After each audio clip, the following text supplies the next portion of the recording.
our district principal may teach some human beings afterwards. He's actually getting full-time teaching stuff. We got 400 teachers.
Okay. Good morning, everyone. Can we get your attention, please? Good morning. If we can get you to take your seats and close your conversations, please.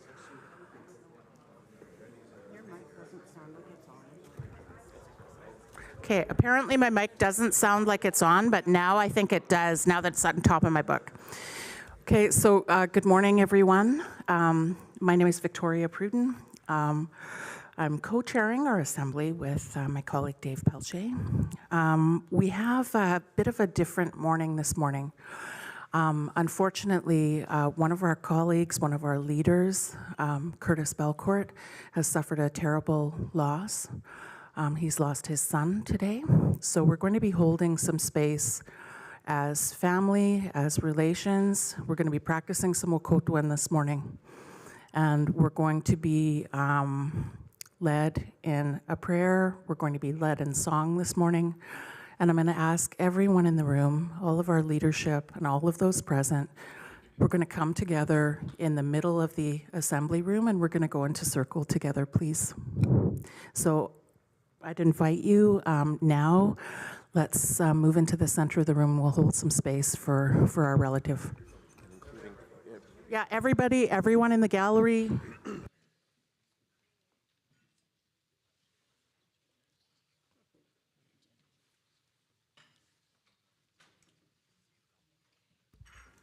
And if we could ask the staff just to ensure that we're not live streaming this portion, please. Thank you.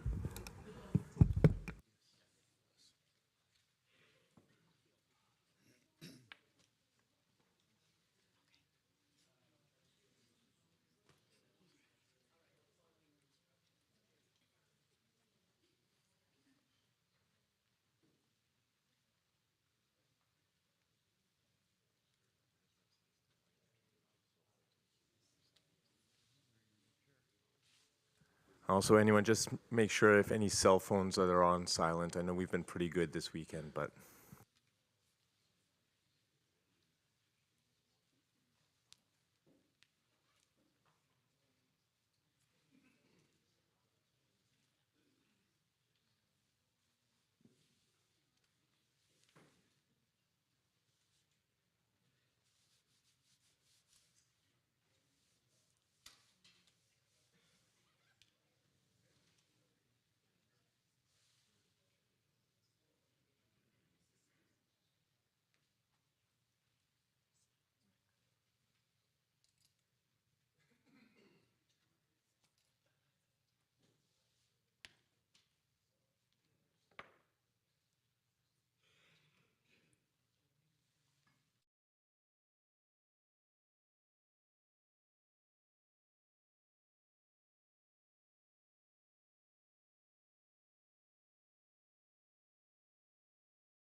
Good morning, everybody.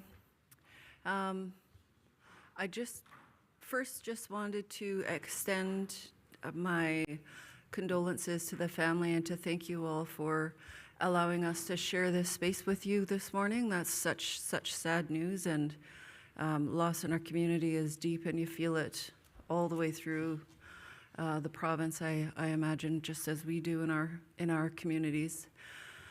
And I just wanted to share just how grateful I was to be welcomed into your circle this morning, despite the tough news. Thank you. And to share with you, actually, Alicia Dubois is the CEO, and Alicia is here that has been working with me, hosting these dialogue sessions, and she's doing a lot of the presentation this morning. So I just wanted to share that. And I'll just start by introducing myself in the way that I usually do from my people. So I come here today. I'm here as the Vice President for Engagement and for UNDRIP implementation, and I've been a part of the museum for the last 7 months only. And I'm coming in on the heels of some deep work that the museum has committed to undertaking with the province. And it's been quite the journey, getting to know the many communities, British Columbians from all of our local cities in the Victoria area so far, some of the Lower Mainland, and today's our first meeting with our Métis population, so very, very excited. We'll start meeting with our other Indigenous communities throughout the province in the coming months. And so I've been doing this work for just a few months here. I had been with the province for almost 4 years before that, working with the Ministry of Advanced Education and Skills Training, and I believe I did some work there with other members around the table here. But I come from the Guatsala and the Nakwakdawk nations that are located on the coast of BC here in Smith Inlet, and London Harbour, or Ba'as is what our traditional territory is called. And I also descend from the Awikinuk nations, which is located further north, just below Bella Bella or Haida Gwaii, on the coast as well, and that's Awikinuk territory, or Rivers Inlet, known today. Born and raised in Port Hardy, north end of Vancouver Island, and have been down in the city for 4 years and a little bit. I brought my children down to get them out and just experience a little bit of the world. I'm going to leave that there because we want to talk about some of the stuff that the RBCM would like to embark with you guys. Thank you.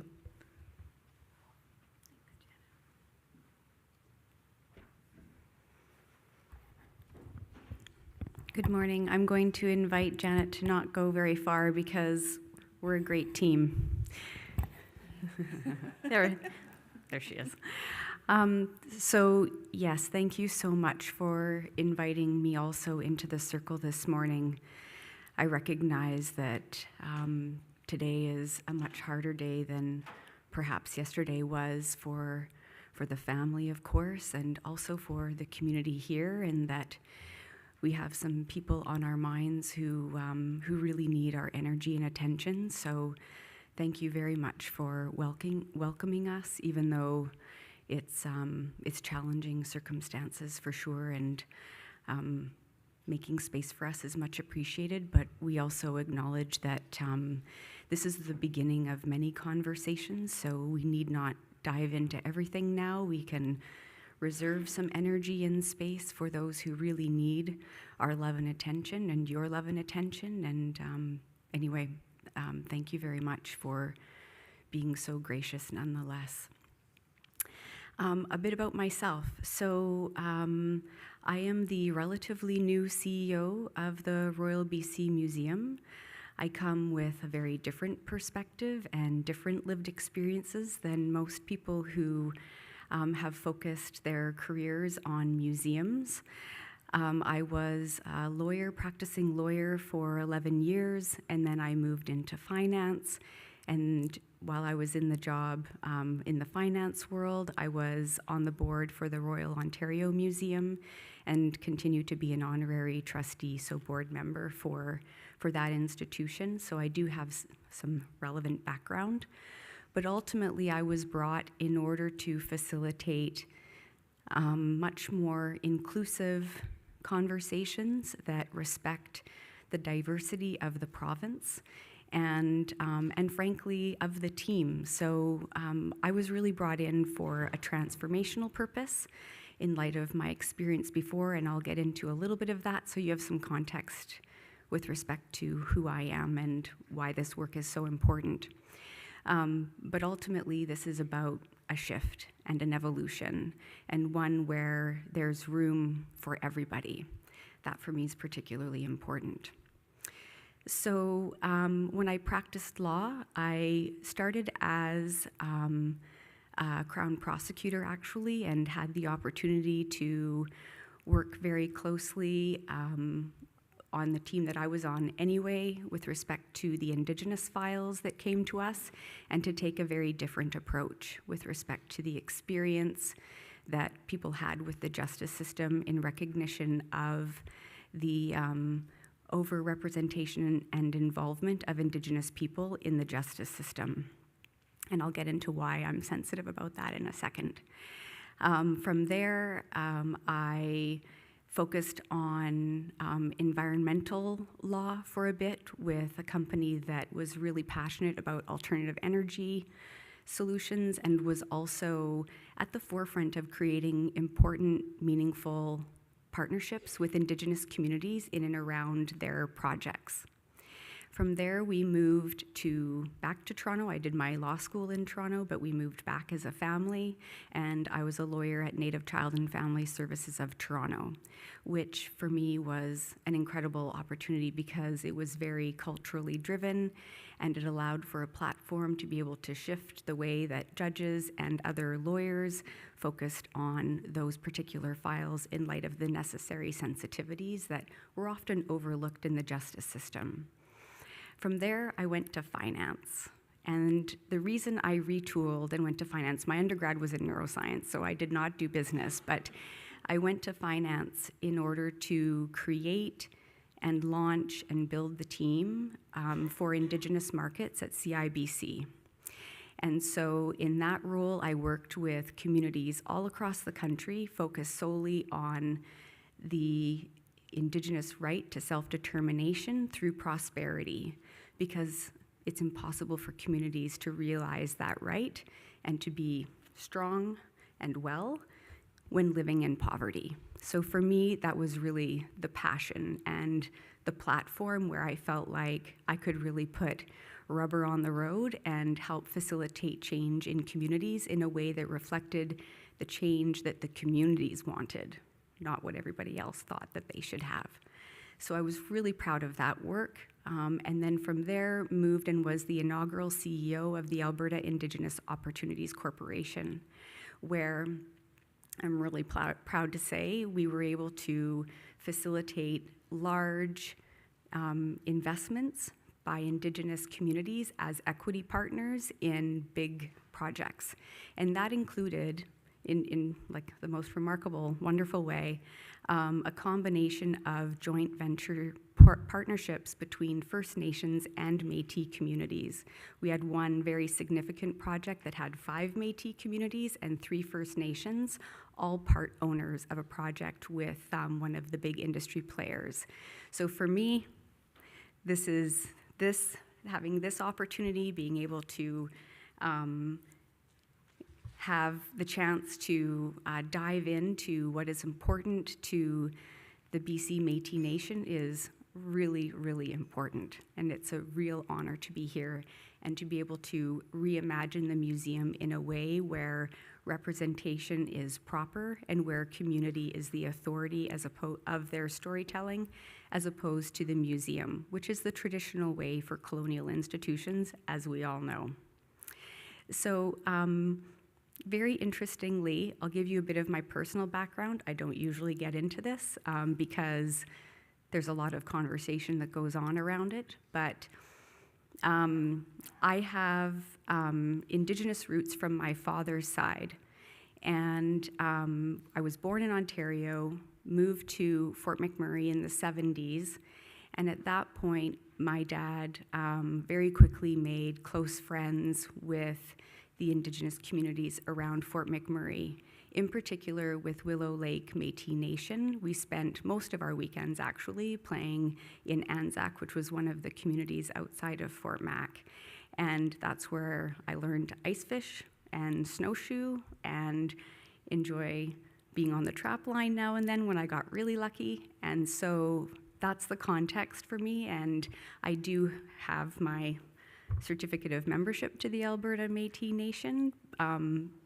Frankly, I've lived my life all over the country. It's a beautiful place, but always find myself really grateful to be able to be with communities, frankly, no matter where they are, and to be able to figure out how I can best serve them and the generations to come.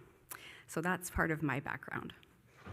So this is a really important first conversation. I shouldn't say that because I know that Janet and the team have already started to have some incredible conversations about how the museum can work more closely with the Métis Nation of BC in order to ensure that there is appropriate representation and that the stories that are being told are fulsome and truthful and include the long-standing history of everybody, including, of course, this community and all of the smaller communities that make it up. So I want to thank you very much and have a chance to talk a bit about the evolution of the museum and also this engagement process. So ultimately what we're doing at this stage, we refer to them as dialogue sessions. So I don't want to speak the entire time. I want to be able to leave a lot of room for questions. But what we're hoping to do, if anybody is reading the news, you'll know that over the last year, the museum has had a really challenging year. And we've been tasked with engagement. For the most part, from the province's perspective, that engagement is to focus on the actual facility. But I'll be really frank, I didn't take this job for a new facility. I took this job to do the more meaningful work that will be important no matter what the facility looks like. And it starts with these types of conversations and beginning relationships that allow us to work together and for us to be a strong facilitator in advancing the storytelling of different communities across the province. And that means tackling some of the challenging conversations and topics, and being sure that we're doing so in a way that doesn't create divisiveness, but still represents truthfulness and fairness and honesty. And there's also lots of triumphs to share too. There's lots of challenging stories, but there's also lots of triumphs, and we will be really proud to facilitate that storytelling with the community as authority and maintaining control over their narrative as we go through that. And so this is a huge shift for museums. We're not the only ones that are going through this evolution. It's happening all around the world.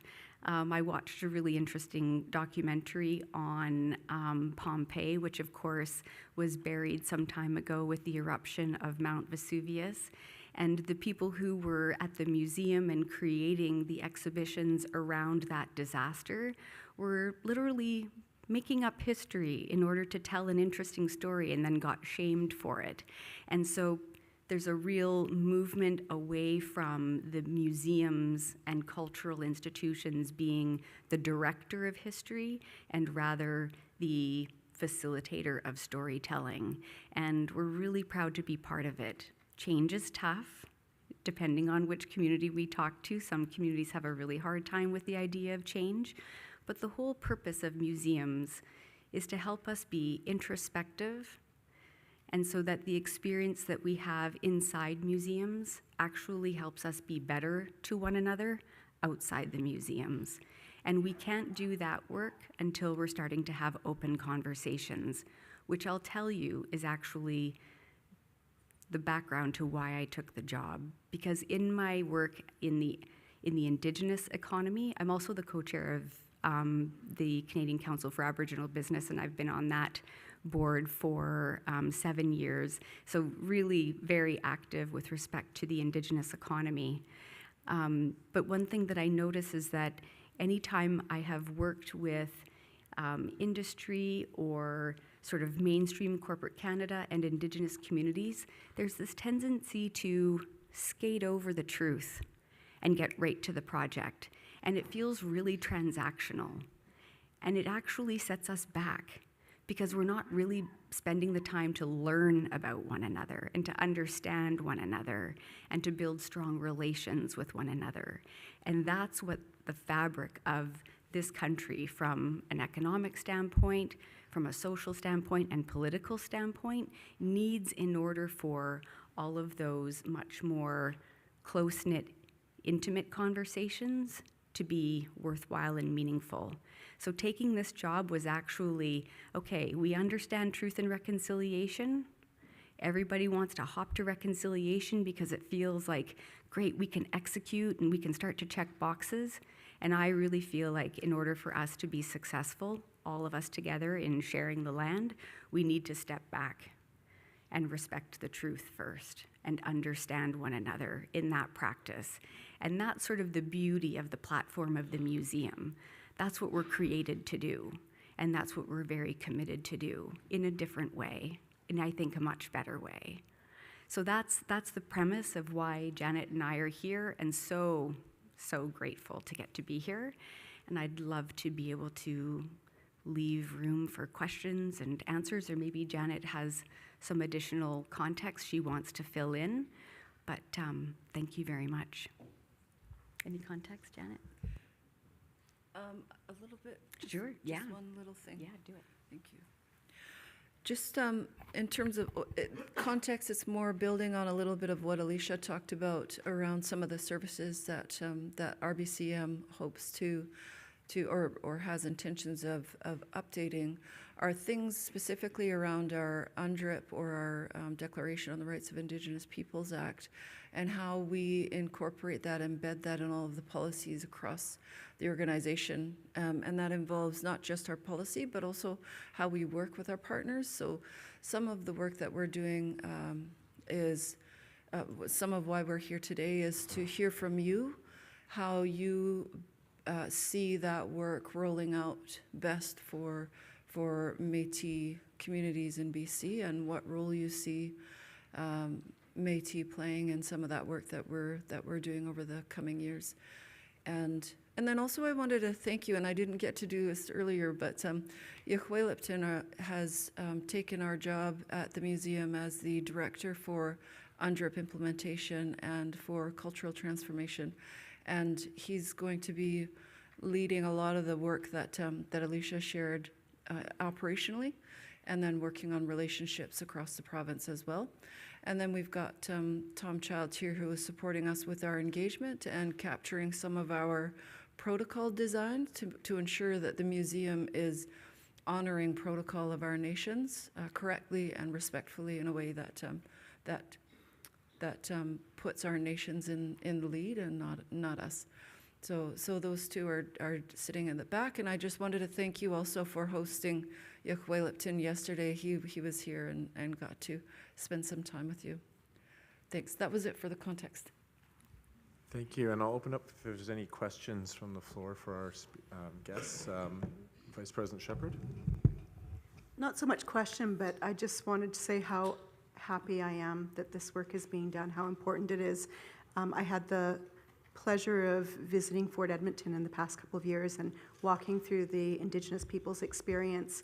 And I just want you to know how incredibly healing and validating it was to walk through that exhibition along the timeline and to walk to the area where the Métis, the truth was told about the Métis in that space. And it just makes me very happy and excited to know that this work is being done. Thank you very much. It's really meaningful to us.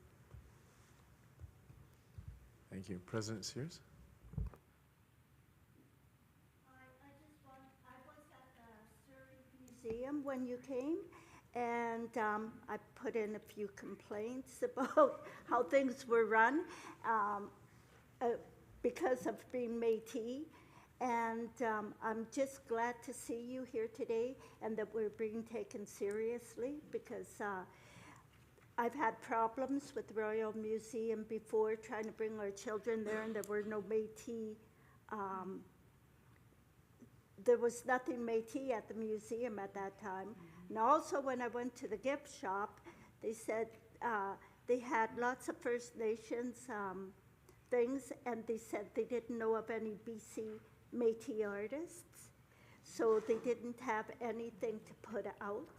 And I'm glad that all that's being looked into, along with the film that shows all the different cultures and everything, but doesn't show the Métis. Yeah. So I'm glad that you're here today. Thanks.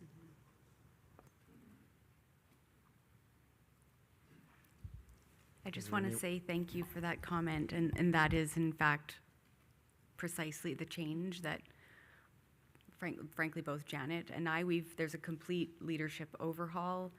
The board has really recognized the need for a shift, and we're taking a very direction with respect to a leadership approach and also what that means for the team. And I can tell you that all of this shift is very welcomed by the team. We're not getting grief from them about change, which I'm really grateful for. I think that this is just the evolution of leadership and of museums in general. We're answering a call that speaks to inclusion, and I'm happy to see you again. And I'm also really happy for your complaints.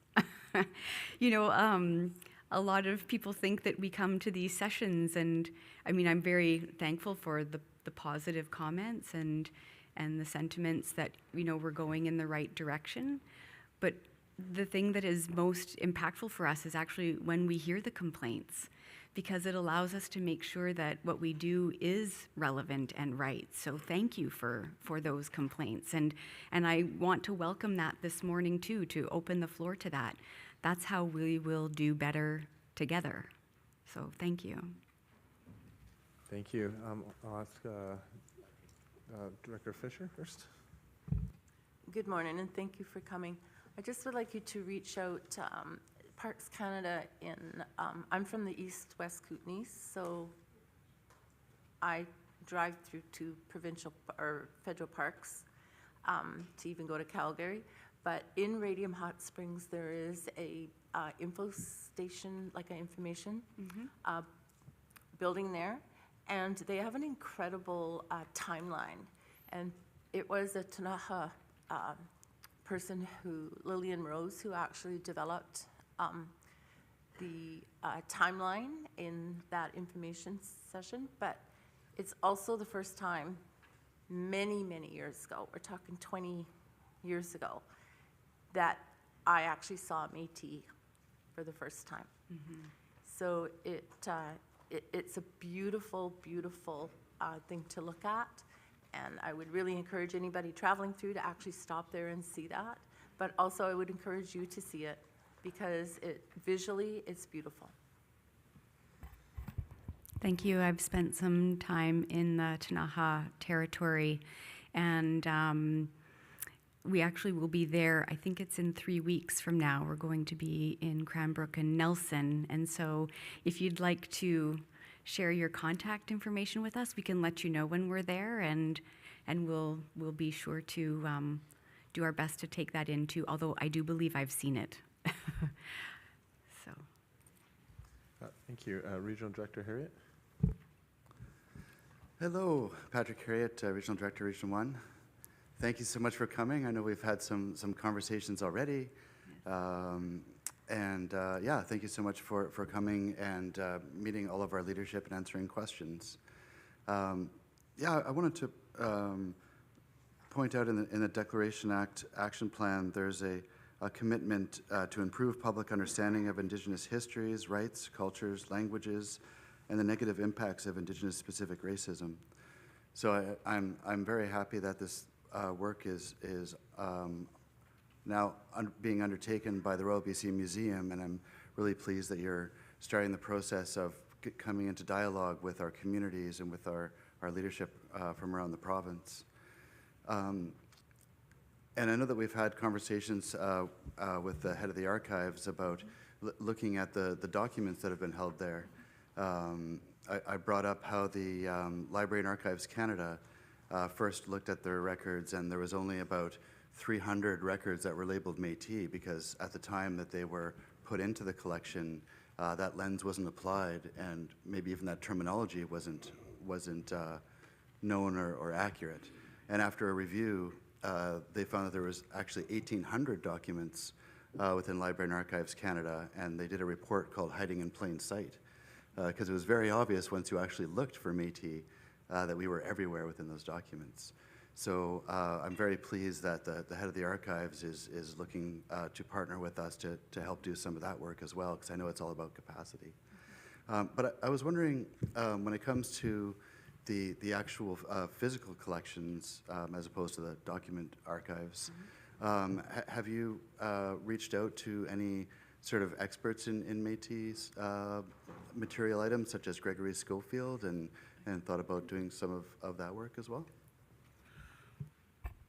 Thanks, Patrick. I'm well, actually part of the context earlier. I wanted to mention that some of the questions that you brought forward before in our conversations, and that when we spoke the first time, we didn't have a curator in place, and since then we actually have a curator now who is just finishing up some onboarding. So he's going to start reaching out to our nations, and I told him already about Métis having keen interest in understanding what our collection holds, and that you were interested, or that people were interested in getting a better understanding of some of the provenance of that. So so calls are going to be starting soon.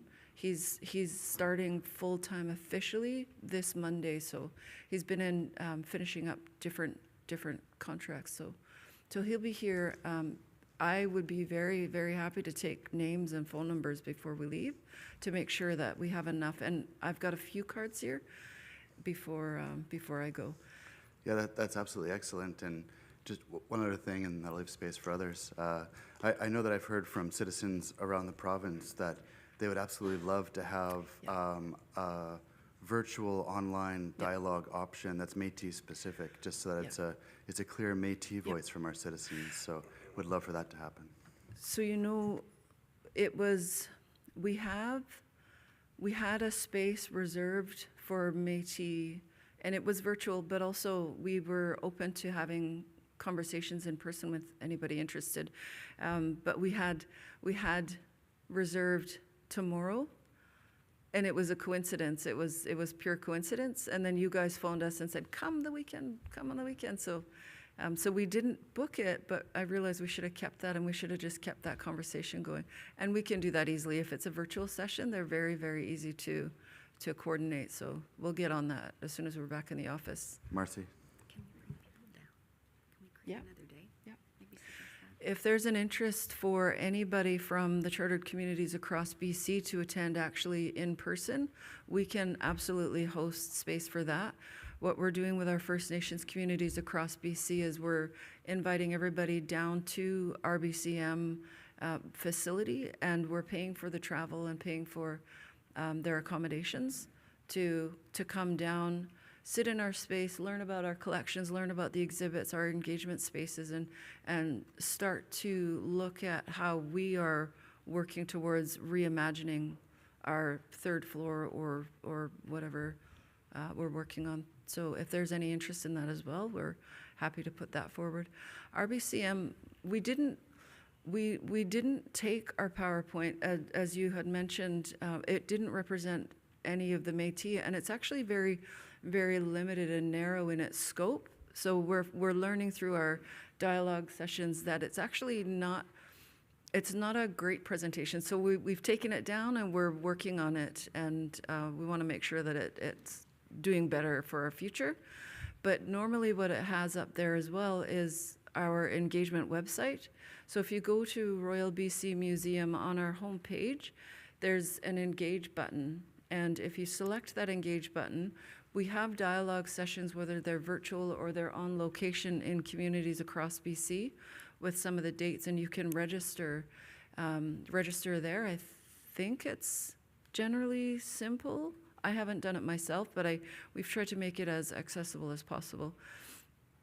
So those are if you want to do something in the meantime with the general public, and then our coordinators, Tom and Yochwelipton and other staff at the museum will be looking at coordinating something for you.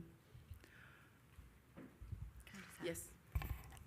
And just to add to that, very happy to set up 1, 2, 3 Métis-specific virtual sessions, of course, also. And maybe what we do is we just have the ability to be in touch with somebody who's here that has access to the contact list or a newsletter where we can communicate that out to the communities very broadly. And then that way people are able to register, and we'll have more than one option. We know everybody's busy and there's lots that goes on in life. And so, we'll make sure that we set up a few options for that and then provide information about how best to register.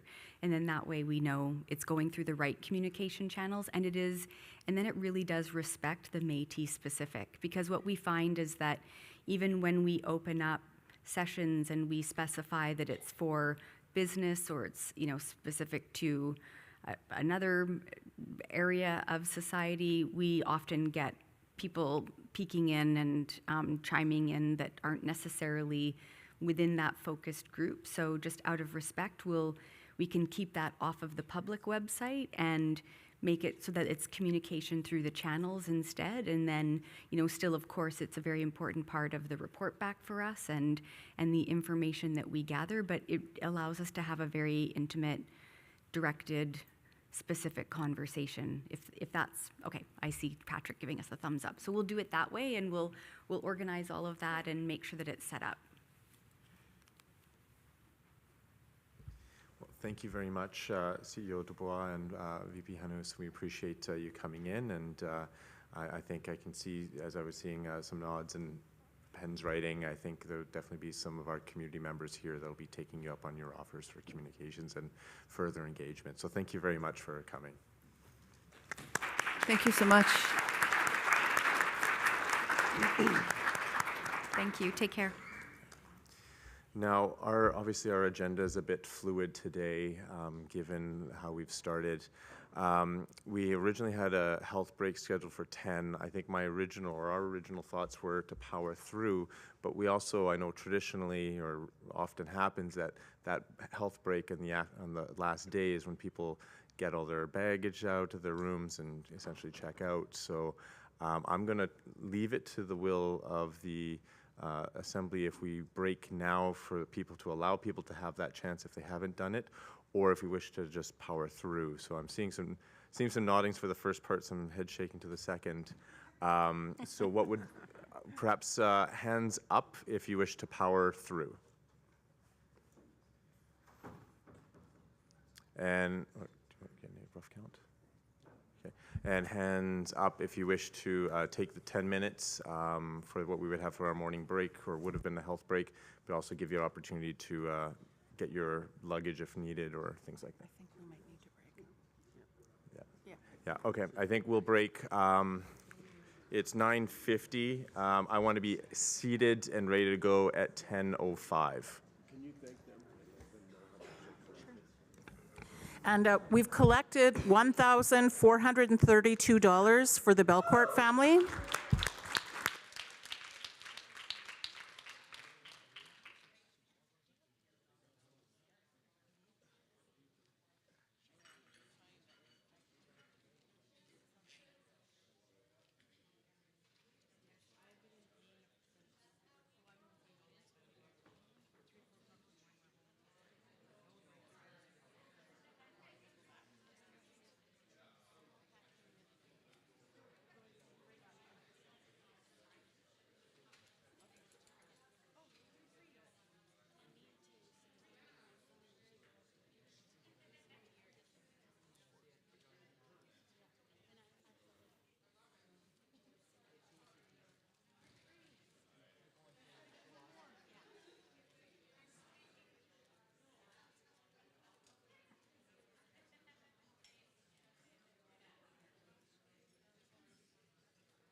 Just an announcement, a cell phone was found.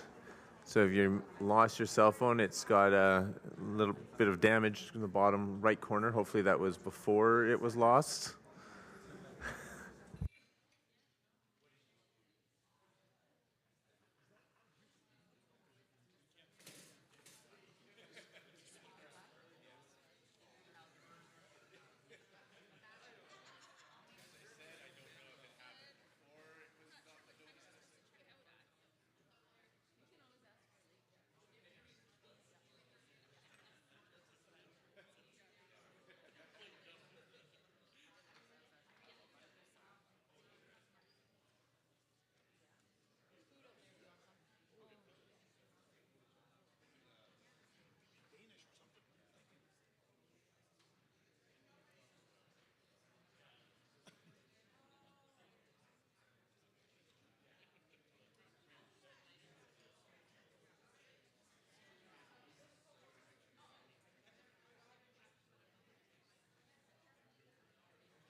All right, we're going to start back up. We're going to start with roll call for quorum. So we'll see if we have quorum, and I'm sure some of our members will trickle in as we're going through that. So I will turn it over to our chair, or clerk, sorry. All right, I will be calling the roll in reverse alphabetical order. Pixie Wells. Marlene Swears. Joyce Sundin. Greg Stanwood. Lisa Smith. Here. Natasha Smith. Dana Shaw. Mert Servatius. Kelly Sears. Christina Sample. Val Pace. Lisa Shepard. Brianna Peltier. Trish Paulson.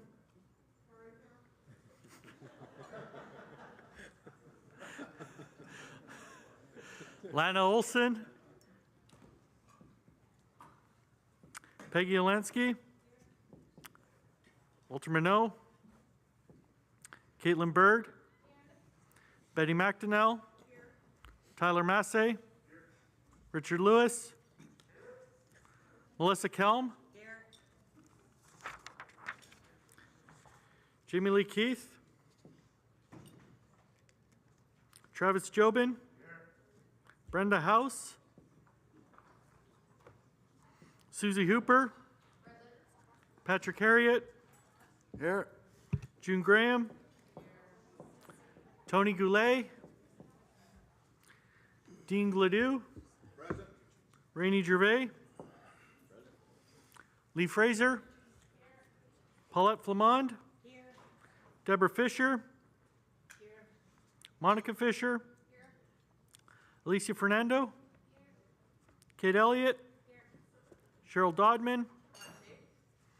Sylvia DeRoche. Louis DeJager. Here. Sean Davern. Here. Jeff Crozier. Here. Nicole Corson. Ron Caron. Xavier Brewer.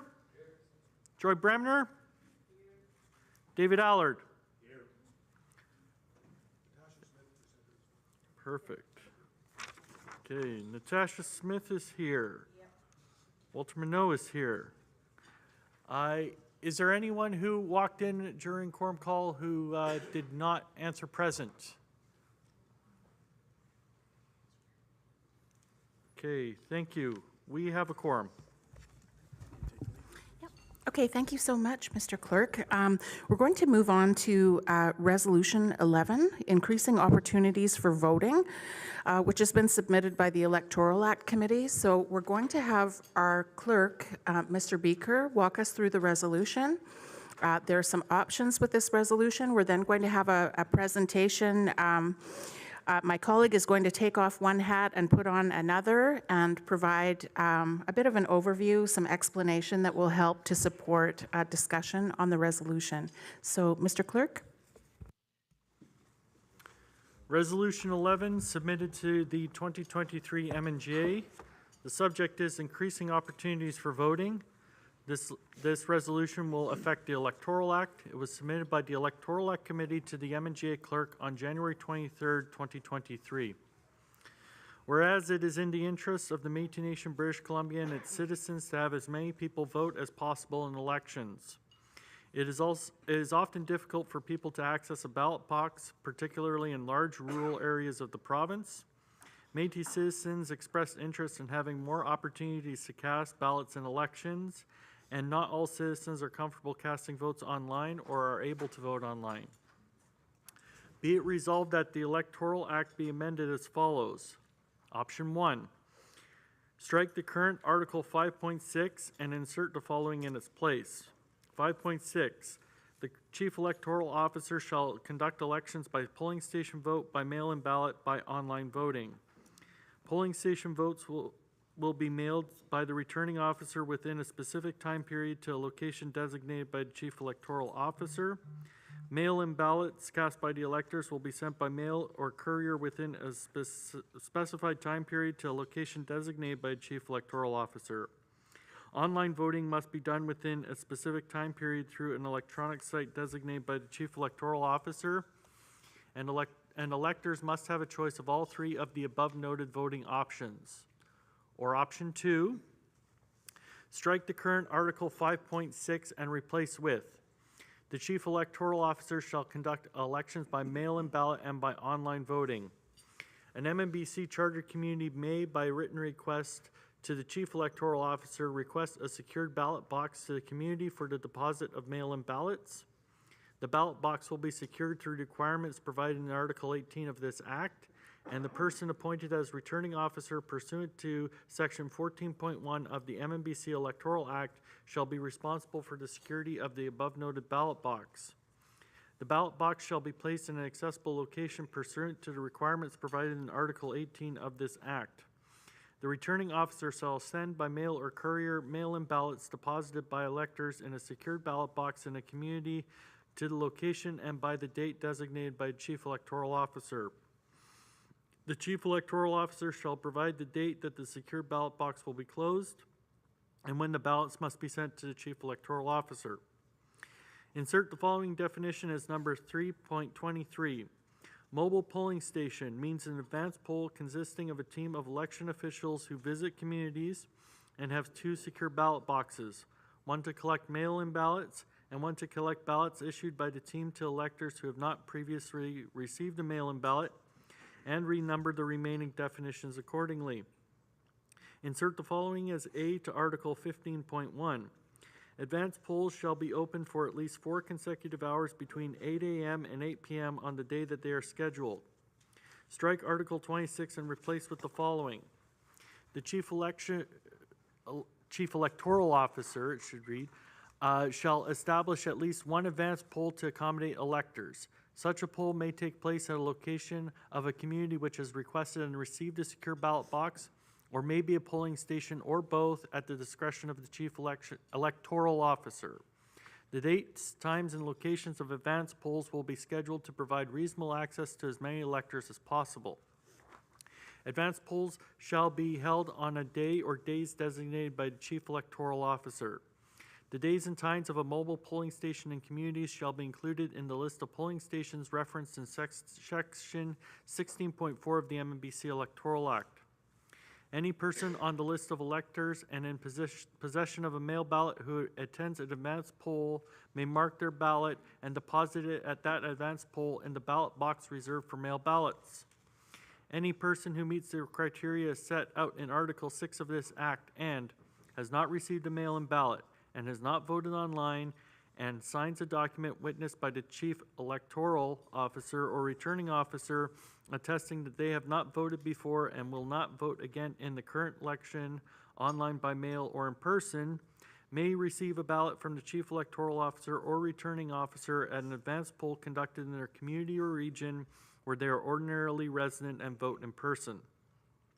Any person who has received a mail ballot and has spoiled it may exchange the spoiled ballot for a replacement ballot, or, if not in possession of the spoiled ballot, may receive a replacement ballot after signing a document witnessed by the Chief Electoral Officer or Returning Officer attesting that they have not voted before and will not vote again in the current election, online, by mail, or in person, at an advance poll conducted in their community or region where they are ordinarily resident and vote in person. The Chief Election Officer or Returning Officer shall ensure a log of replacement ballots is kept.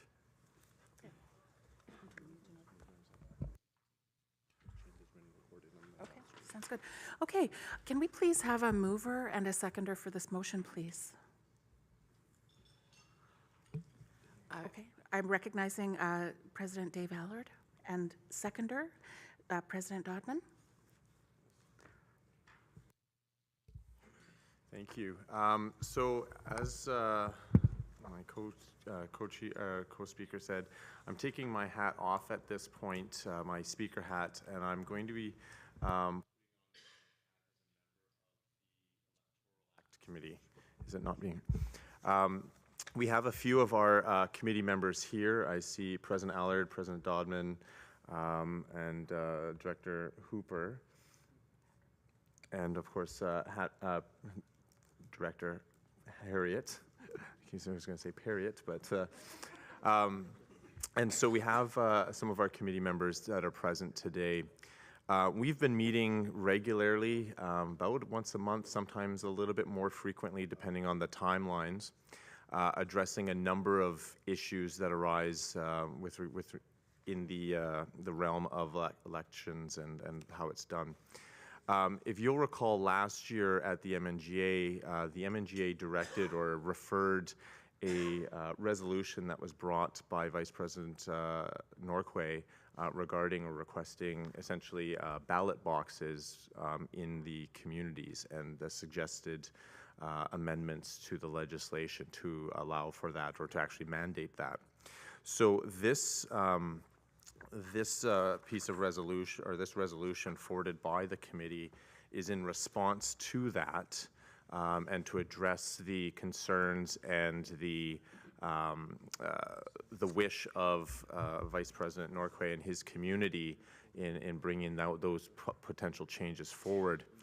But there was also further discussion, and some of that happened at the AGM. We heard feedback from presidents and community members, and we took some of those concerns into account as well, including capacity to host ballot boxes if they were mandated and things like that. So what's been done here is essentially to provide two options. The way in which the Electoral Act Committee decided to proceed was not to decide how best to do it and then bring it forward for the MNGA to agree or disagree, but rather to provide some options that address the various kind of issues and let the MNGA decide from the broader group of options. So what you have here in that first portion under the A is essentially the mandating or requirement of the ballot boxes, and this is essentially taken from the resolution from Vice President Norquay from last year's MNGA. So you'll see from A going on to where then there's the big or. So there's two choices here, but in effect, and how it'll come down at the end, the voting, there's essentially three choices. So you have the choice to choose option A, you have the choice, and option B, and then there's also the choice to essentially just leave it as it already is, so to vote down. So Mr. Beaker will go through the process in a bit later, but at this stage it'll be essentially a discussion on option A or a choice of option A or option B. Once that choice has been made, then it would be to vote on whether or not to adopt that or to keep it essentially as is by not passing the amendment. So some of the things I think is helpful and that we, through our assistance with MNBC staff in providing us at the committee some of the background information, one of the questions we had was obviously if there were mandated ballot boxes, the costs for doing that, because those ballot boxes would need to be under the control of the electoral officer, chief electoral officer, and returning officers and others appointed under and employed by the chief electoral officer. So there is some cost with that. And one of the other options, and the option B, was to allow for more flexibility. We did hear as I said, at the AGM, some community leaders not wishing to, I think, take on the added burden of having those ballot boxes in the community and having to watch out for those and set those up. So option B allows for essentially what we have already in place, where it's an option, but it allows it now to be at the option of or the request of a community. So if there is a community that wishes to have a ballot box, this would provide a mechanism in which that could be done. So that's the intention of that. And so perhaps I'll turn it over to Mr. Beaker, who was very helpful as one of the staff members assisting the committee, and he can provide perhaps some of the rough quotes that we've received on how the various options would work if it was a choice for example, option A and the mandatory ballot boxes in each community, as well as option B upon request. So I'll turn it over to Mr. Beaker for that background information. Thank you very much. So in the last MNBC general election and also in the last couple of by-elections, especially the by-election that had a mail ballot go out to every citizen, the cost of the main cost of the election was the printing and mailing of ballots.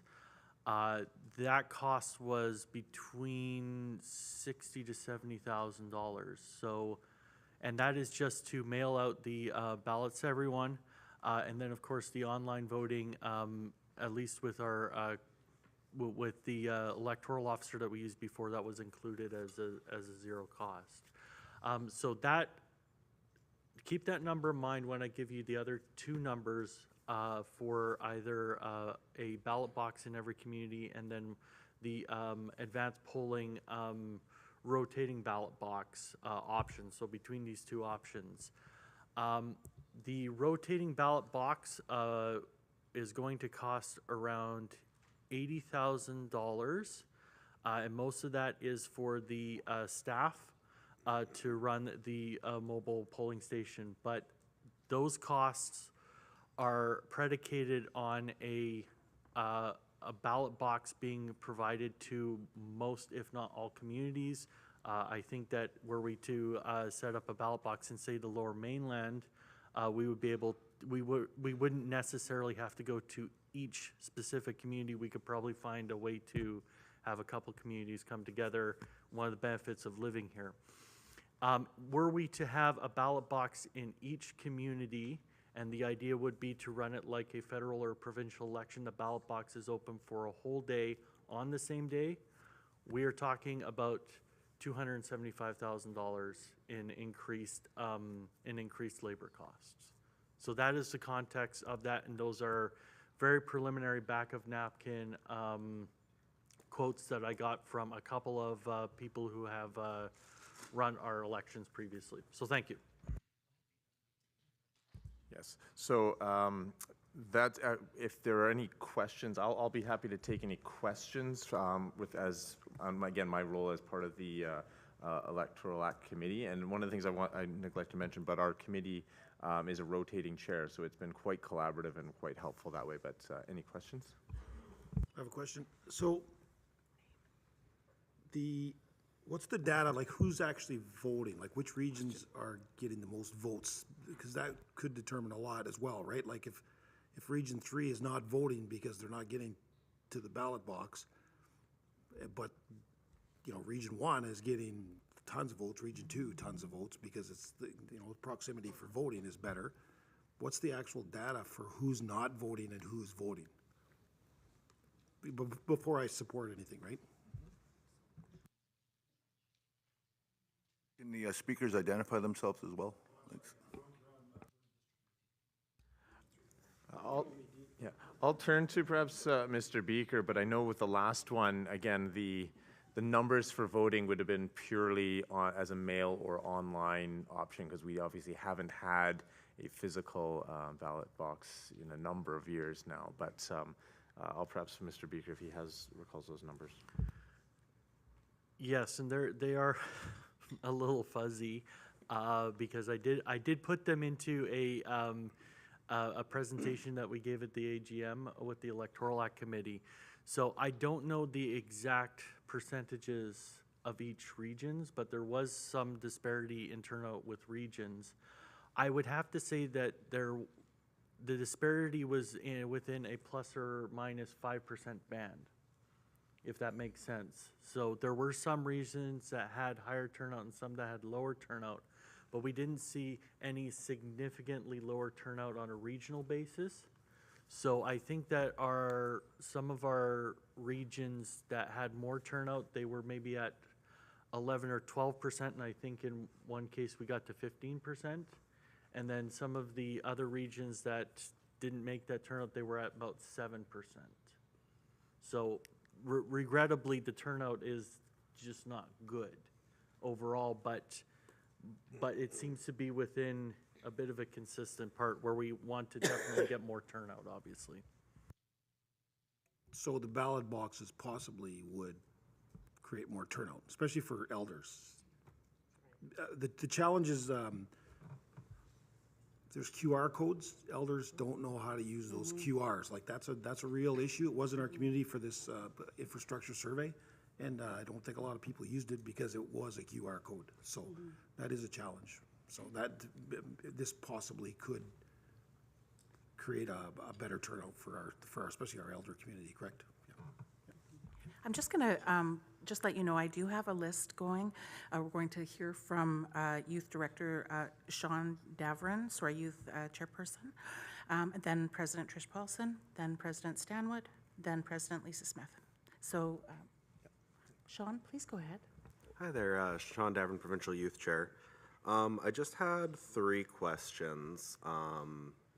So I guess the first one is, has this been done before, the mobile polling station? Like, is that something that there's already, like, data on, and, like, we assume better turnout because there would be that physical place for, say, elders to then go to, have that knowledge that, oh yeah, on this day, I have a polling station coming to me. Can we assume that that would equal better turnout? Is this going to be put on through MNBC if we do a mobile polling station, or are we going to be outsourcing for that? And if we're outsourcing to a company, can we also still assume that there's going to be a zero cost for the electronic votes? Thank you.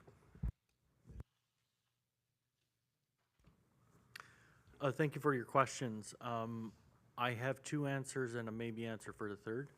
Number 1, in the case of mobile polling stations, while that has not been done in the context of Métis Nation British Columbia, our current electoral officer has done a version of mobile polling stations when they have conducted elections for different First Nations, where they have where the nation might be spread out into some smaller communities, and they will visit and go around and collect ballots. We would be outsourcing, well, actually contracting, for a better word, the administration of the election to the chief electoral officer.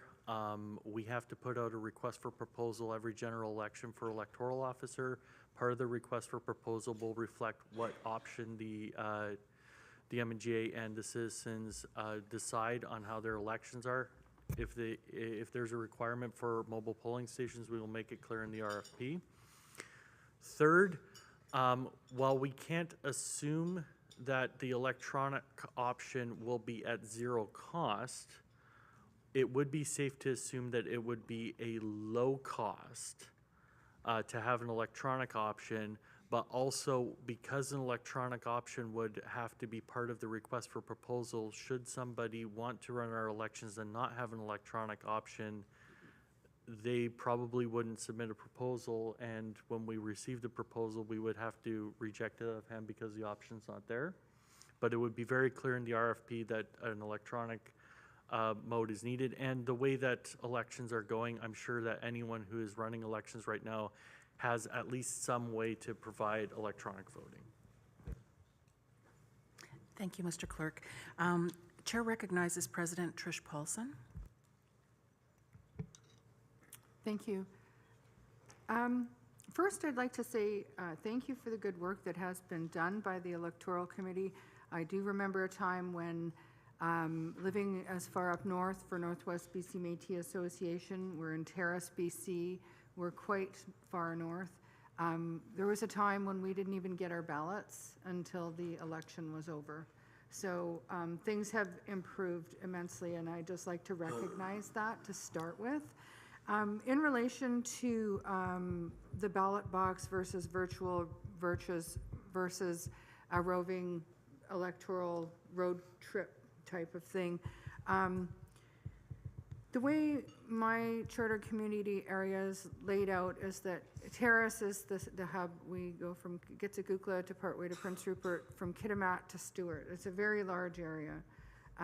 So a ballot box, say in our office, would not address the rural concerns or of access for elders and people that may not have the skills or even a computer to be able to vote virtually.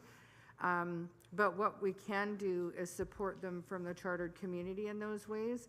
And I wouldn't say that we would go to those communities, but they do come in from supplies. And we, like in our circumstances, we now have an office. They can attend, they can come to use the computer. We can teach them how to use a QR code.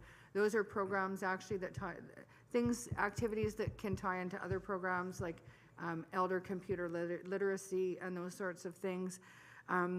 The rural spread up north, really, it's quite vast. And I think that mail-in and virtual are sufficient. I would be hard-pressed to have to accommodate a ballot box within our setup. It just would be difficult right now. Thank you. And if I can I think that's definitely one of the concerns that's come up at the electoral committee, is especially the diversity and the breadth of some of the communities. And of course, the mail-in aspect too was something that came in, and obviously when we had the one of the by-elections and the problems with the flooding and the disruptions there. And I think that's one of the reasons that with the request for the traveling ballot box, as it says, the way we've suggested or put forward is that there'd be essentially two boxes, one for those that wish to or have completed their mail-in ballot, to now it's counts as delivered because you've delivered it to the chief electoral officer as they've come in. Again, that's upon request that would be based on if there's a request from the community to have that. And obviously as I said, we heard the concerns from community members, feeling like they have to staff this or volunteer time. But those positions of those entrusted with the ballot would be those that are hired or part of with the chief electoral officer. So it's their responsibility. It may be the community, or maybe just on where to put the communication was where to bring a ballot that box. But Can you please remind me, we do have our elections in November, is that correct? usually in September. September, Yeah. okay. The by-election was in That's correct. November. It was the by-election okay. that was. So how would that work for a by-election in November up north? If somebody requested a ballot box? This would apply to any election that requires it. So it would Okay. be as soon as the notice of election goes out, then that would be where a community could request. So how would assuming that, this portion passed. let me rephrase my question, sorry. How would that apply for a ballot box in a roving electoral, sorry, my terminology, for the traveling election ballot box? How would that look in November up north? I don't think you have that sorted out. That's why I'm asking, Nope. because it wouldn't work. I just have to put that out there because, I mean, the weather, the roads, we have highway shutdowns. Last week, it took me 24 hours to do a 2-hour trip to Calgary, and that's by plane. So I think that that needs to be considered for many communities within the province. And so in practical terms, like I think having options is really good. However, in practical terms, maybe not so doable. Just a consideration. Thank you. And of course, those are some of the the things you can't necessarily anticipate, and that's why.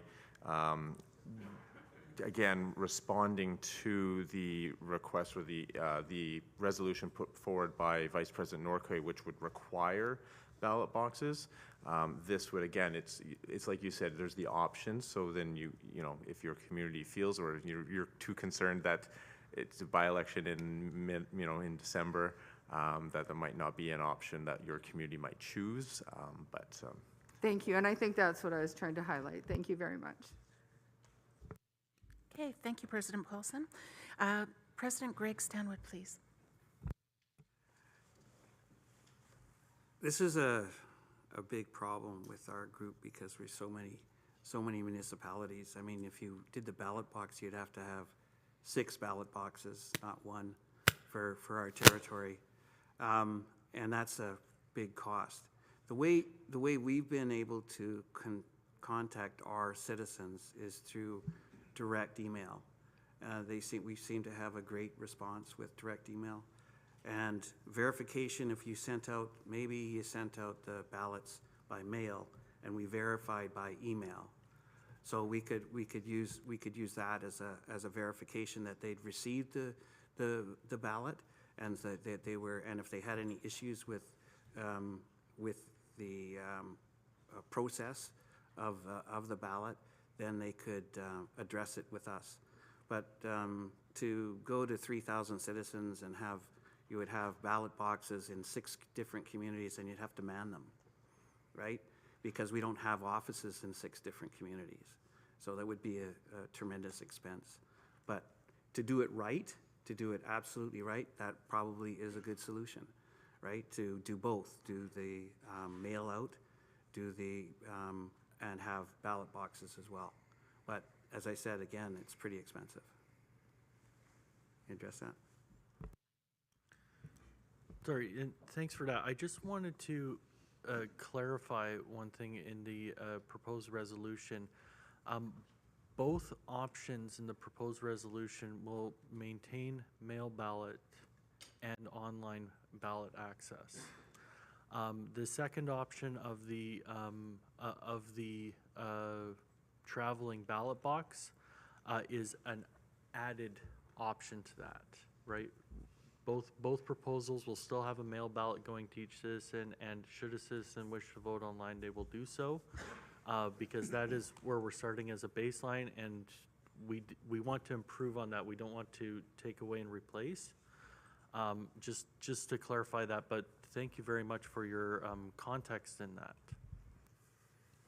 Again, I think that if you did do the mail out, as we're going to do anyway, it's part of the program, the verification of that they've received because a lot of times, and the validity of the mail out list is in question, because what mail list are you using to attract our citizens? Are you using our citizen list, or are you using the mail list that you have to send out information to people, brochures and whatever? So we have to be careful there that those 2 mail lists are the same, and that we get verification on our mail list that they've actually received it, so that we know that they at least have the ability to vote. Thank you. Thank you very much. Next on our speaking list, Chair recognizes President Lisa Smith. Thank you so much, and thank you to the Electoral Act Committee for all these options. However, I feel strongly that we should stick with what we have here, mail-in ballots and electronic voting.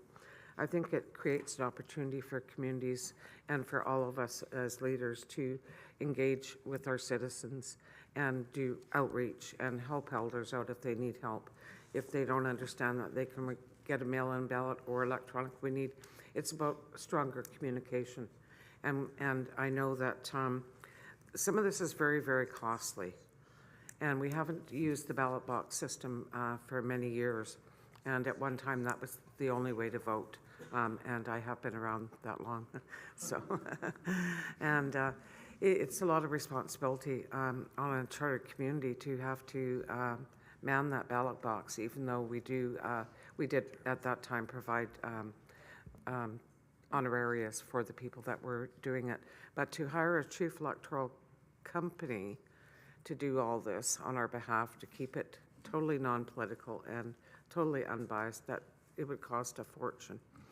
And in B, I see an MNBC chartered community may, via written request, have a ballot box. Well, that's going to leave us open to challenges from citizens that are, or could, in communities that haven't requested a ballot box. So it's either got to be all or nothing. But I think we should stay where we are and hype up our communication. And I just want to state, and I'm speaking as myself, as somebody who ran in the last by-election recently. I did mail out brochures to every citizen in British Columbia. And that was a year and 3 or 4 months ago. I'm still getting things returned, incorrect address. Every time I got something returned to me, I would bundle it up. My first bundle was like 2 Coke Zero flats, like pop flats or a beer flat. Stack. So I took them all and just handed them to registry. I says, we've got to try and find the correct addresses for these people.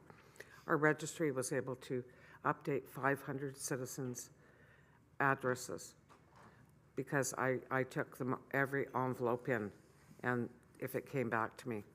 So I think one thing we have to do and really communicate to all our citizens, if you move, update your address, please. And if you have an email address, please provide that to our registry. And if your phone number changes, we need up-to-date contact information for our citizens. So if you think about that, all the returned envelopes I got, all those people wouldn't have even received any communication regarding the election unless they were active on Facebook or email or something. But I think it's about hyping up our communication to increase voter turnout. And I also want to say that as our nation grows and as we get more and more citizens, I think people and our citizens that maybe aren't engaged with our nation right now will see the good things happening and they will want to be engaged. So I think for now we should just keep it the way it is. But I do thank the Electoral Act Committee for this work, and I know that this was put on them for different options, and they've done a great job, and I can't imagine how many hours they spent and going through this, because there must have been a lot of discussion, but thank you. Thank you, President Smith. Chair recognizes President Sylvia DeRocher. Thank you, and thank you to the electoral people who are working on this proposals here.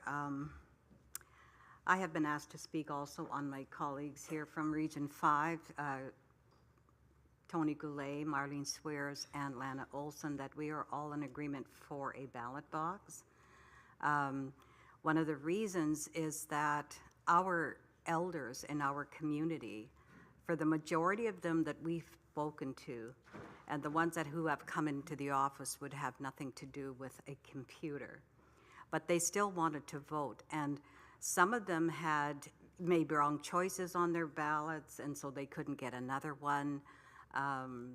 But it was mostly that they didn't want to vote online. They don't want computers.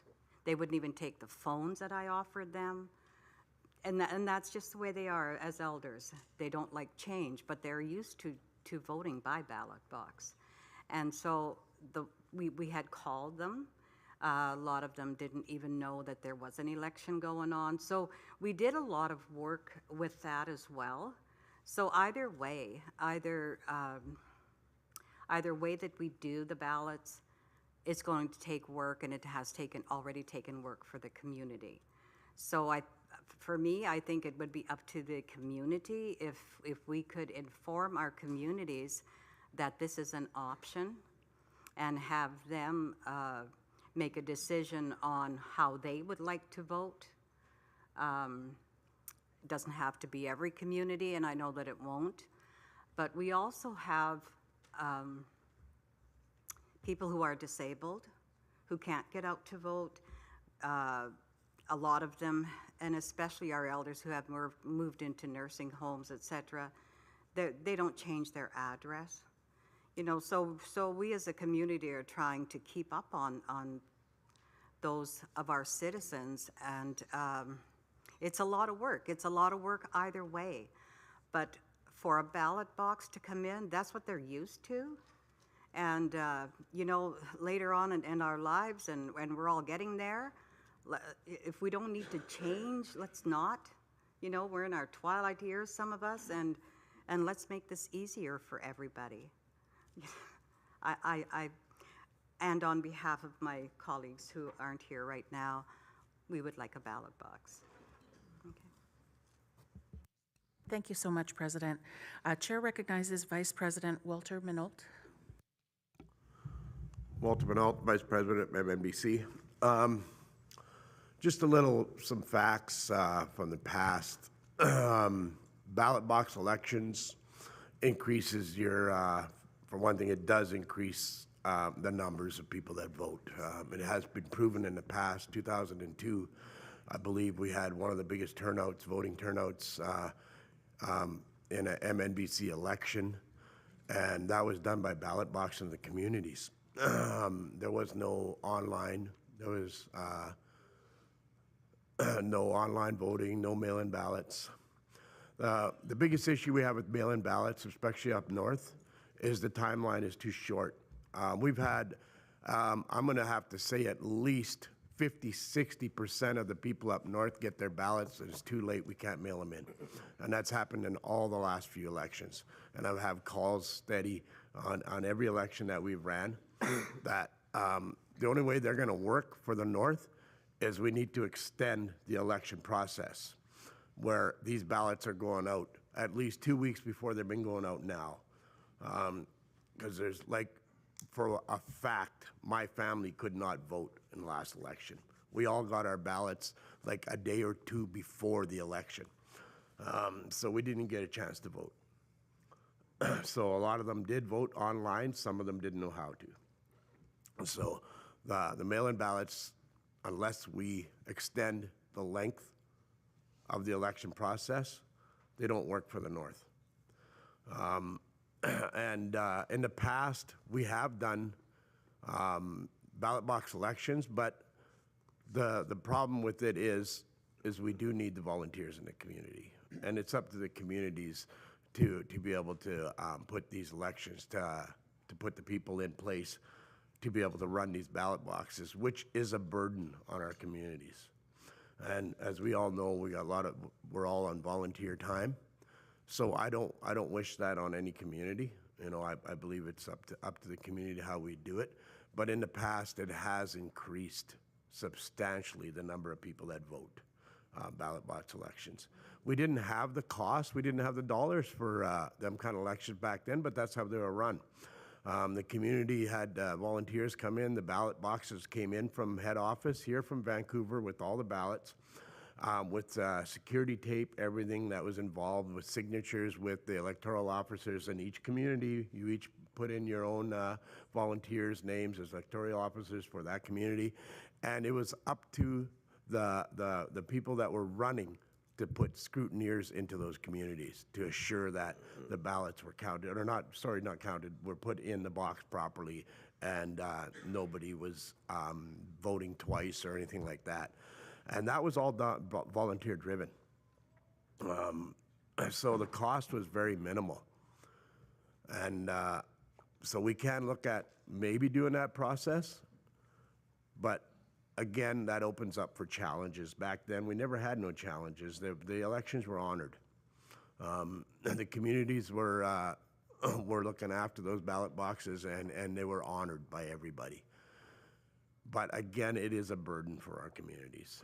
Our communities are working hard now. We have a lot more things on the go, and we got a lot more programs going through the communities, a lot more activity.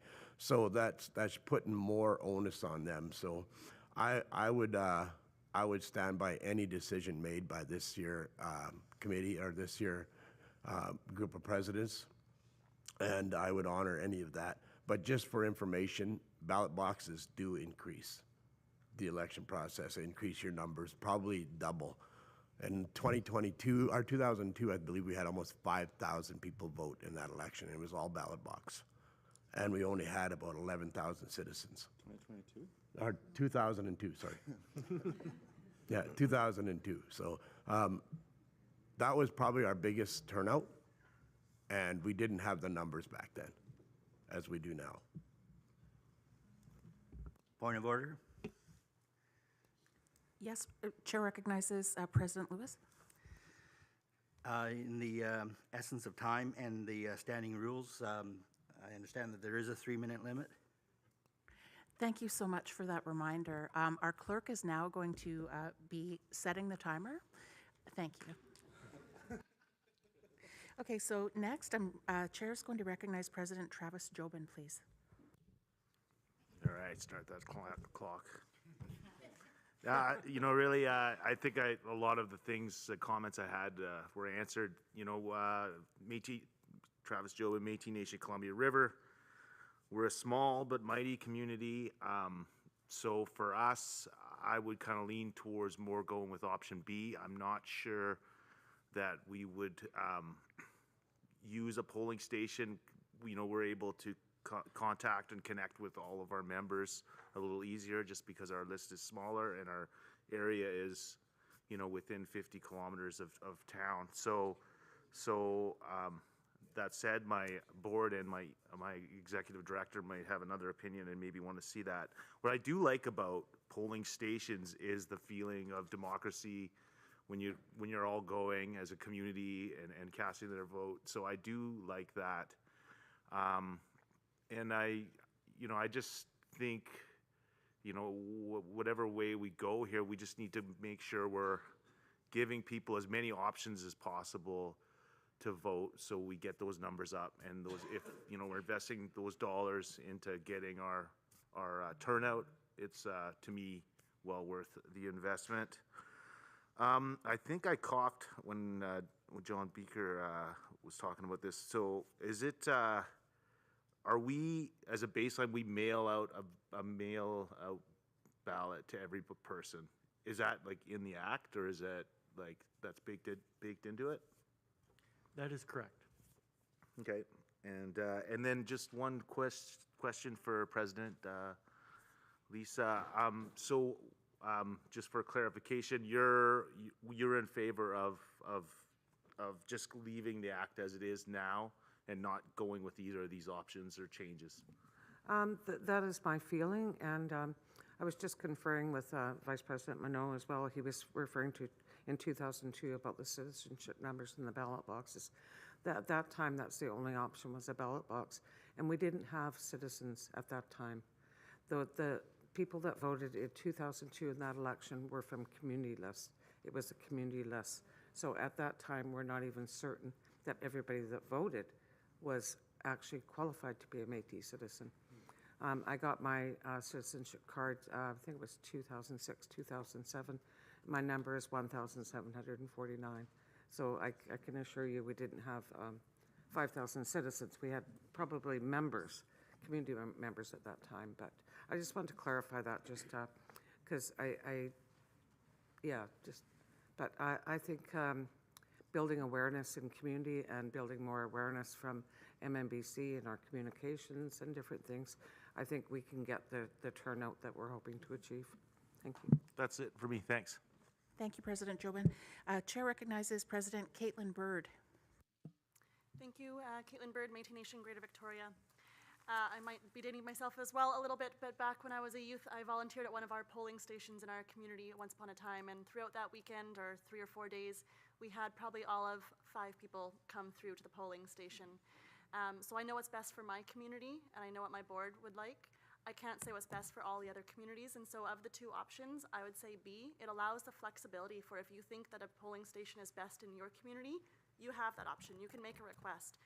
If that isn't what fits for your community, don't make that option. Don't have a request. And so I think that allows the most flexibility for each of us to determine for our own communities. Thank you, President. Chair recognizes Regional Director Louis DeJager.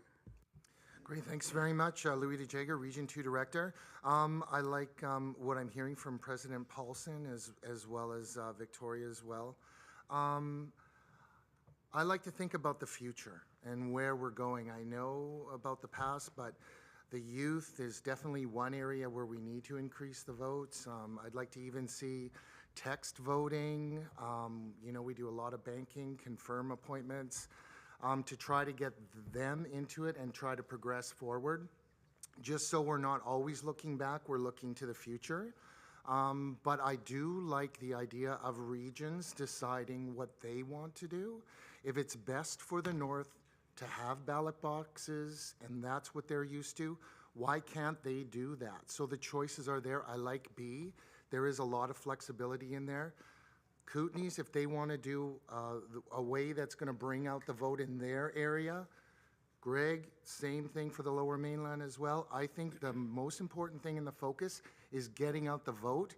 I'd actually like to see resources go toward, supplying some money to get people to the ballot boxes, elders to the ballot boxes, all of that stuff. I think regions can decide what's best for them, and then let's have that discussion and do what's best to increase the vote. Thank you. Chair recognizes Regional Director Patrick Harriott. Patrick Harriott, Region 1. Yeah, so there was a lot of work, a lot of discussion around the committee. It's not an easy thing because, like all other things, one size doesn't fit all. What might work well for a concentrated urban community when it comes to wintertime in the north, having people travel to a ballot box might be a bit more difficult. I do think that communication, and we talked about that already in a previous resolution, if we can come to a better communication partnership with communities to be able to reach out and to raise awareness, I think that'll really help. Because we are people that move around, and as President Smith said, if you're only touching base with the nation or with registry once every 5 years, the likelihood that we still have a good way to contact you is pretty slim. But some of the things that we were considering is because this isn't the end all be all of improvements to how we run our elections. I mean, some of the previous difficulties were weather delayed the mail. There was a strike that delayed the mail. So there's those considerations. We looked at how to extend the timelines, as Vice President Minot was saying, to make sure that ballots from further away could get back in time, whether that's, extending the timelines, but then how far do you extend sort of the election period? Because yes, the work goes on, but essentially the board has to step back from that political role during, electoral times for fairness, right? So all those kind of things were considered, and I think there will be some more considerations coming before this assembly. Like, for instance, making sure there's a date stamp when you put your letter in the mail, because then, it's been received by the Postal Service at that time. So if it takes 7 days, it takes 10 days to get back to the electoral officer, it's still been received at the right time. So, yeah, one size doesn't fit all. If this gives more tools that are useful to communities if they so choose, then I'm all for it. But we could knock door to door, and what? Oh, we could knock door to door to ensure that everyone fills out their ballot, but that's just not cost effective, obviously, right? So there has to be a balance somehow. Thanks. Thank you. And the clock is stopped at 2 minutes and 42 seconds. Chair recognizes President Betty Ann McDonald, please. To me, this is extremely important. The most basic right we have is to vote for our leaders. In the past election, many of us didn't even receive all the proper ballots. And that, in my community, was very frustrating. Elders often share an email address. You had to have 2 different ones. And like, I went to their houses and sat with them. And I didn't know how to rectify it. Gratefully, I could call someone. So if there was going to be a way to absolutely say that we are all going to get the ballot, I didn't get to vote for the women's chair. And that really upset me. Phoning didn't make a difference. And I phoned many weeks in advance for many in my community who were missing ballots. In no way was I going to shrug that off. because that's their most basic right, is to pick their leaders. So, and I wasn't thinking that the ballot box was going to be so expensive either. I'm used to, we volunteer in our community, that's how old I am, as was said. So I don't know if it could be explained to me why we have to send staff out to make sure that box is secure. I don't recall ever, and please, everybody correct me if I'm wrong, I don't recall a challenge being made ever that the boxes were tampered with in communities. And I may be wrong about that, but I think we were considered absolutely responsible and took that into consideration and made sure that that was fair and right. So I kind of go for the second option, B, because it gives my community that right. And we're a huge, huge area as well. If I'm willing to drive to all of those towns for a day or half a day, I think that should be up to me. I don't think we should have to pay other people to come and so discourage doing that because it's so expensive. Shouldn't be expensive for all our communities, all our people to voice their choice. Merci. Thank you. Our clerk, are you going to make a quick comment, please? So, thank you very much for those comments, and I do agree with the sentiment that, you know, one of your core rights as a citizen is to cast a ballot for your leaders, and that's something that I always keep in the front of my head when I deal with anything around election legislation or running of elections. I understand that there's a bit of sticker shock with the cost of that amount of people to staff this. We could bring those costs down by soliciting volunteers. There's always a concern of the capacity of the volunteers, number one, but then also second, when I bring options like this and dollar amounts in there, I like to default to making sure that the integrity of the election is held to the highest standard. And I feel that by having the outside contractor administer all parts of the election keeps that integrity, it keeps the integrity there. If the communities want to, you know, extend out to volunteers so that we can get those costs down, I'm more than happy to do that. I want to let you know, for lack of a better term, the deluxe option, right? And then we can work from that. So, but thank you very much for your comments, and I think they're very fair. Thank you, Mr. Clerk. Chair recognizes the mover of this motion, President David Allard. Thank you, Chair. David Allard, Seminar Métis Association. I'd like to address this resolution while wearing two hats here. As part of the Electoral Act Committee, I'd like to highlight the fact that we intentionally had this resolution numbered first in the sequence of resolutions that we submitted to reflect the importance we put on it. We wanted to make sure that it had a more than fair chance of being addressed, considering it was initiated at the last MNGA. So I'm glad we're going to be able to more than likely vote on this.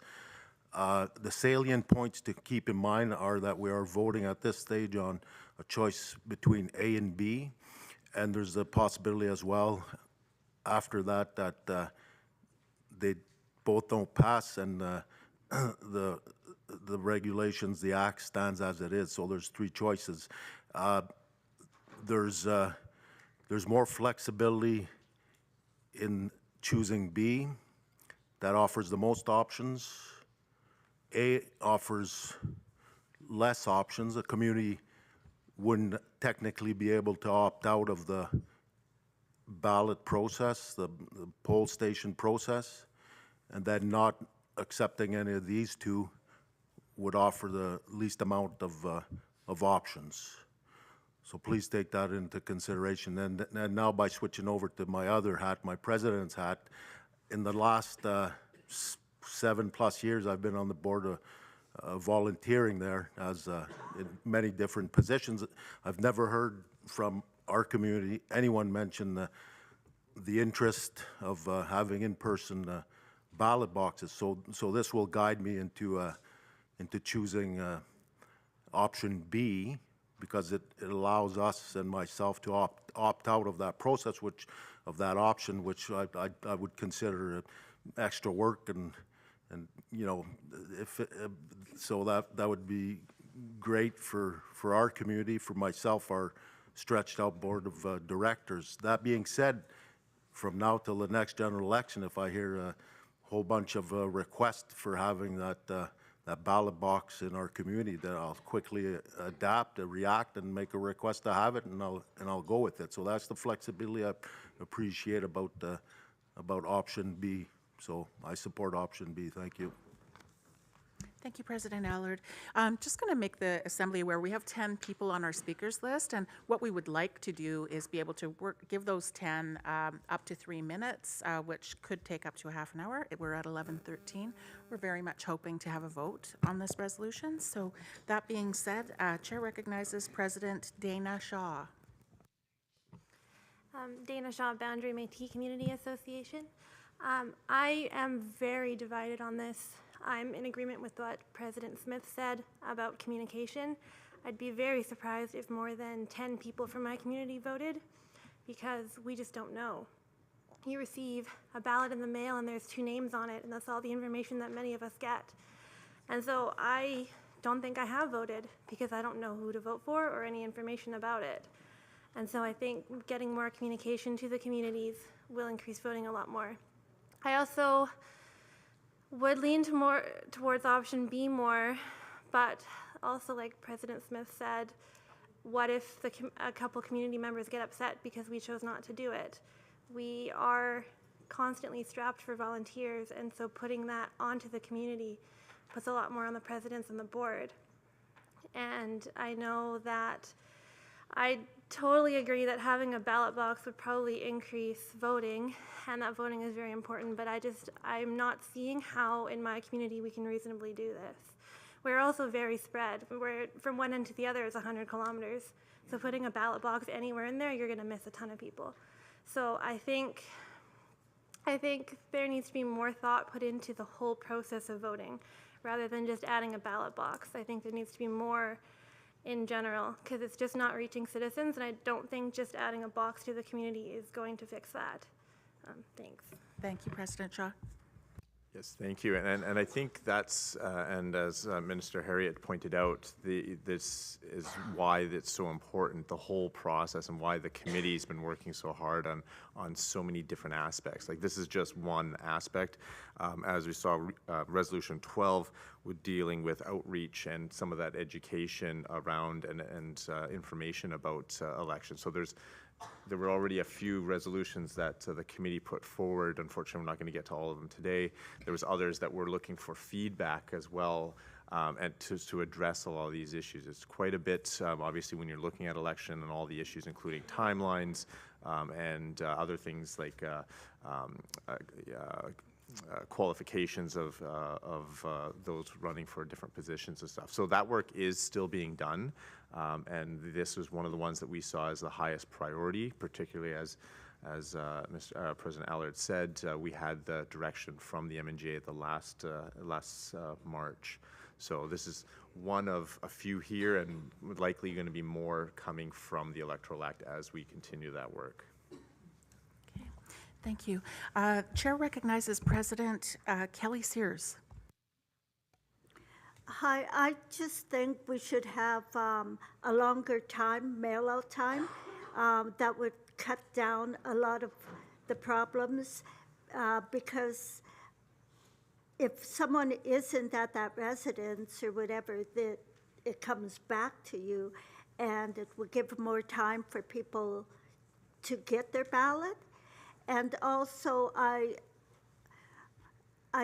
think that we should have debates scheduled for the people running, because if you don't know anyone, it's really hard for your people to vote. And I think we would have a lot more votes if there were debates on the people running.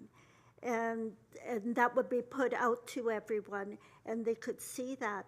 I know you get the pamphlets for some people, but some people don't do that as well. And so it's sort of unfair in a way. And I really do think that debates are the way to go, so we get our people voting more. Thanks. Thank you, President Sears. Just for the note taker, could you please state your community name?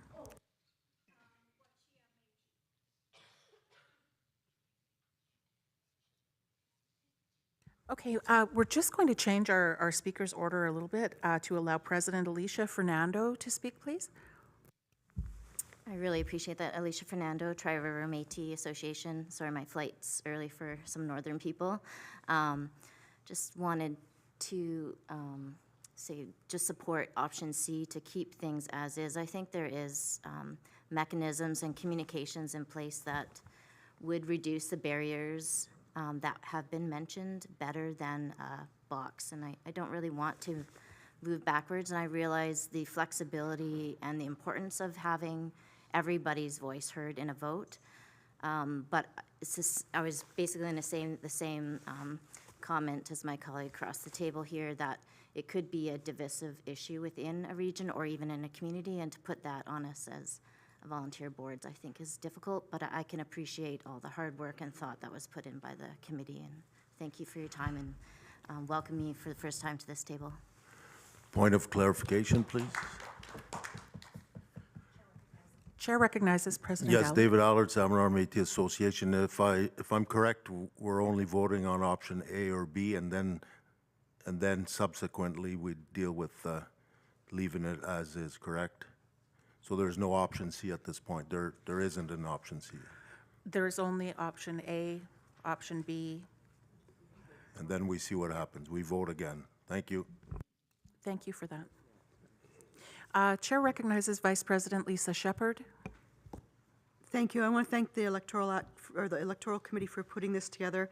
I also would like to speak in favor of rotating ballot box, as well as looking to perhaps make the recommendation of putting together best practice protocol security around the idea of helping some of our elderly citizens to make that vote happen, but we just need to make sure that it's secure, that there's a way to do that.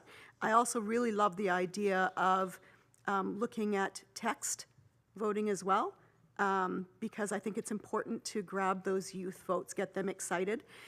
I think that all communities right now, like as of today, can put up, you know, whether it's on Facebook posts, whether it's signage, reminders in your offices, is your contact info up to date, and get that rectified as much as we can, and at all community events.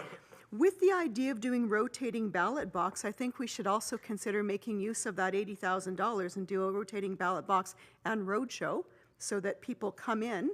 I think that the amount of $275,000, a fraction of that could be used to put together like a hiding in plain sight type exhibit, some historical documents that people will want to come and see for themselves. And in the meantime, we get them to vote. It's an opportunity to gather and to connect and build interest and increase voting. I also think the idea of doing town halls before the voting happens is really important. Oh, that was under 3 minutes. Thank you. Thank you so much, Vice President. Chair recognizes Regional Director Dean Gladue. I'll stand down. Everything's been answered that I asked. Thanks. Okay, thank you. So I'm going to go next to recognize Youth Chairperson Sean Davrin. Hi, Sean Davrin, Provincial Youth Chair and Chair of Métis Youth British Columbia. I spoke with the youth that are here today, and on behalf of them, I do want to say that we want to go in support of option B. We feel that the option to have ballot boxes is great. We've been pushing self-determination for a long time. It allows communities to self-determine what's best for them. And ultimately, we do think it would probably cost less because not everyone's going to want a ballot box, and we will still have this money for these mobile polling stations. In doing that, it will increase that feeling of community to go out to these mobile polling stations. There's a date that everybody has set in their mind on this day, this polling station will be in your community. So there's not that, oh yeah, on the weekend I should be going, or I should do it probably, oh, I need to mail in that ballot. You know, this is the deadline, it's only here once. And because it's moving, I feel like that will sort of like increase urgency in youth's mind of we only have this sort of one shot to go here and do this polling station. Also, it will be helpful for a lot of our youth who move. Our youth are moving a lot, changing addresses, which, I mean, is unfortunately becoming more and more, or sorry, less and less of a youth problem. Everybody's moving according to rent. So the fact that these polling stations also have the option to have your ballot there, if you've lost your ballot or if your ballot's been soiled, then you can get your ballot there if you've lost it. If it's at your parents' house and you're living in Vancouver and your parents live in Region 6, you know, there's that option that you can vote there with the option with the materials there. So the youth are voting for option B. Thank you. Thank you so much. Chair recognizes President Trish Paulson. Get the hang of this thing by the time we go home. Thank you, Trish Paulson, Northwest BC Métis Association. I just wanted to clarify that there are more than one community in the north, and that when I was speaking, it was alluded by Director DeJager that possibly we were included in the north, that we would want ballot boxes, and we actually would not want ballot boxes for ourselves, just to clarify that. So there's more than one region and many chartered communities up there. We're very vast and spread out. And we look at elections as an opportunity to engage with all of the chartered community members. And so anything that MNBC as a whole would like to come and do, we would welcome that, but we would not choose the option of ballot boxes. And I also wanted to state that we would definitely support the text option for youth to vote. Absolutely, that's a fabulous idea. I would probably even do that. Thank you. Thank you so much, President. And our last speaker, Chair recognizes President Joy Bremner. Joy Bremner, Mid-Island Métis Nation. I actually wanted clarity in terms of, because Louis spoke several times about it would be regionally the decision to decide if we were doing ballot boxes, and so that was somewhat confusing. So it would not be a regional decision, would it be? Thank you.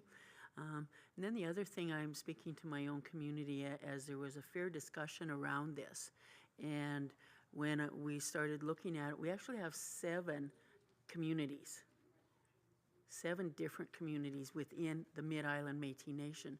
And looking at it, I looked at we could narrow that down to only 3 sites if we did the ballot boxes.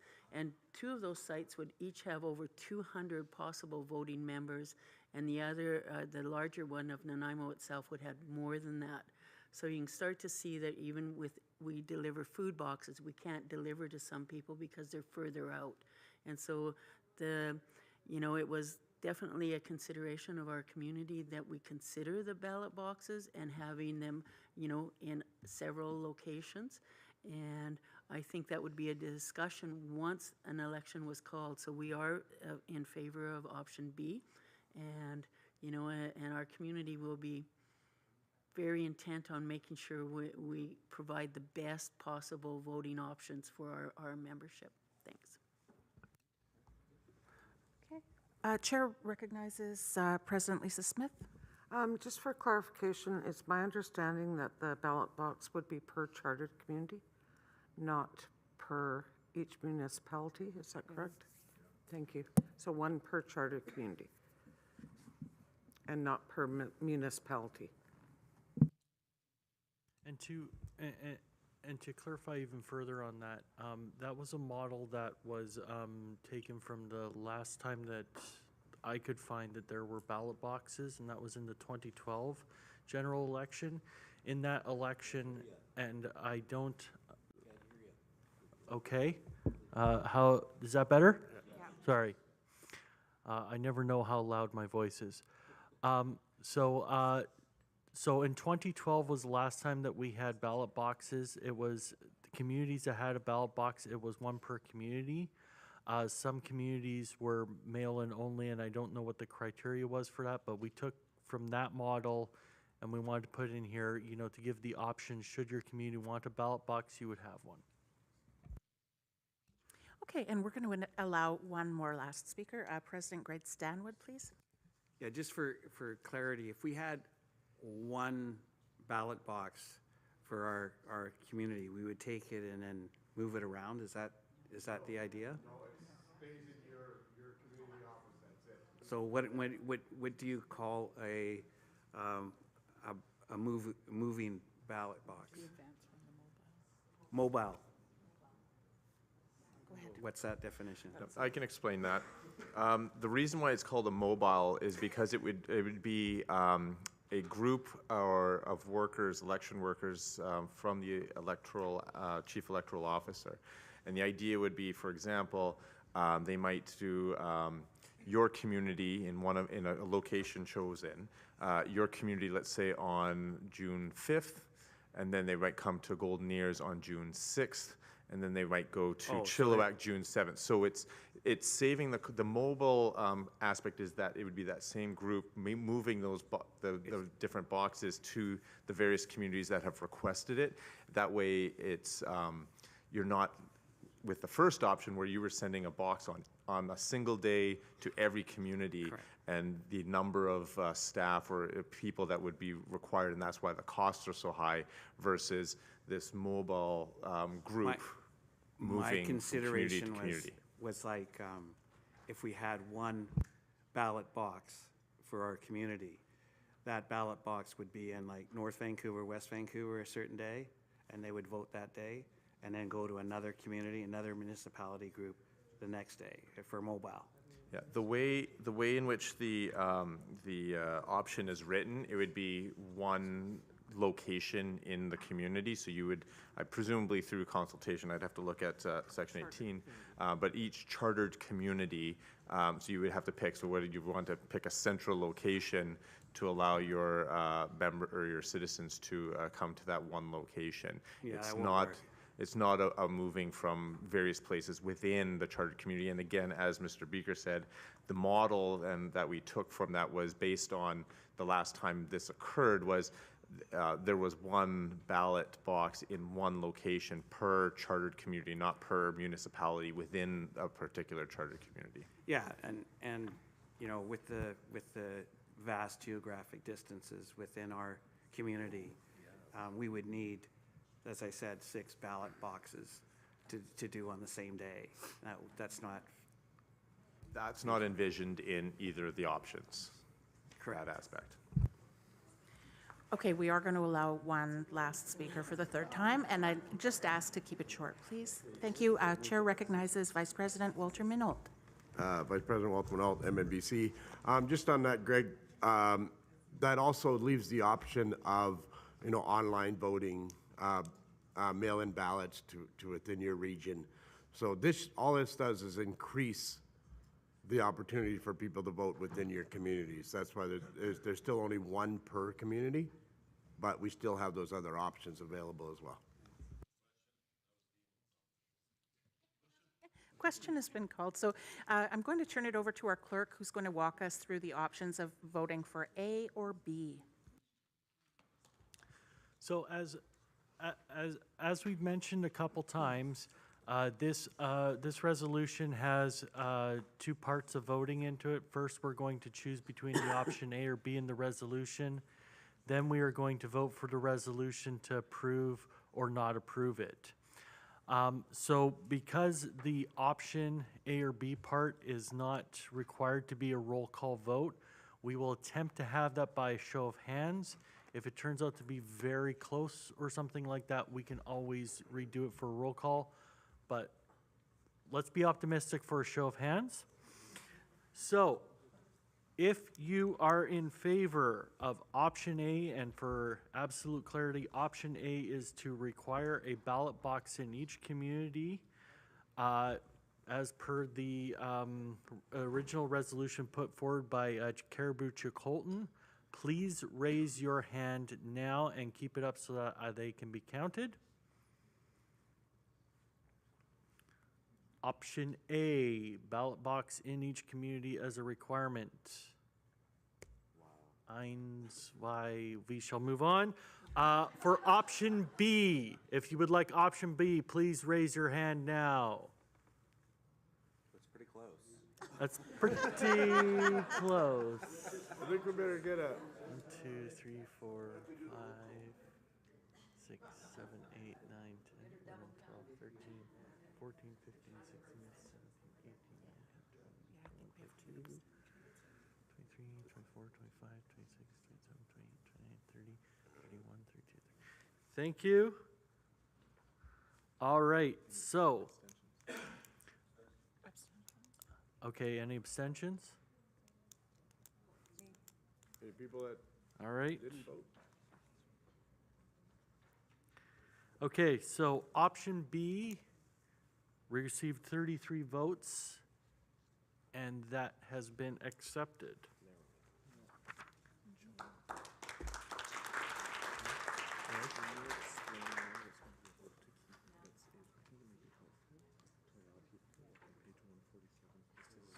Okay. Okay. Now it's option B or what's on page 147. Okay, thank you very much. So now we will proceed on the vote for the resolution itself. So this is a vote for either accepting the option that we just accepted or not accepting it and going with the Electoral Act as written. And as Mr. Peltier pointed out, yes, page 147 of your book is the Electoral Act, Article 5.6 as written. So if you were to not vote for this resolution, you would be wanting to keep Article 5.6 as is. We can give everyone just a quick minute to read Article 5.6 if there's any clarification, and then I shall start with the roll call vote.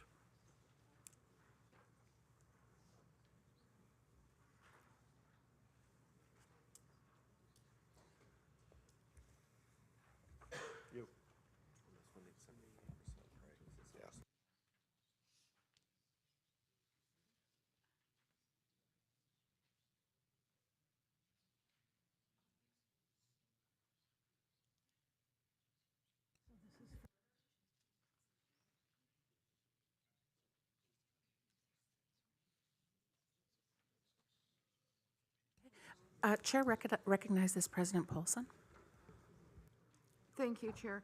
I'm just wondering if we're doing this correctly, and please, I'm not criticizing in any way, but to me, it seems like having this set up where we vote for A or B first, and then vote for C, can null and void a previous vote that we already made.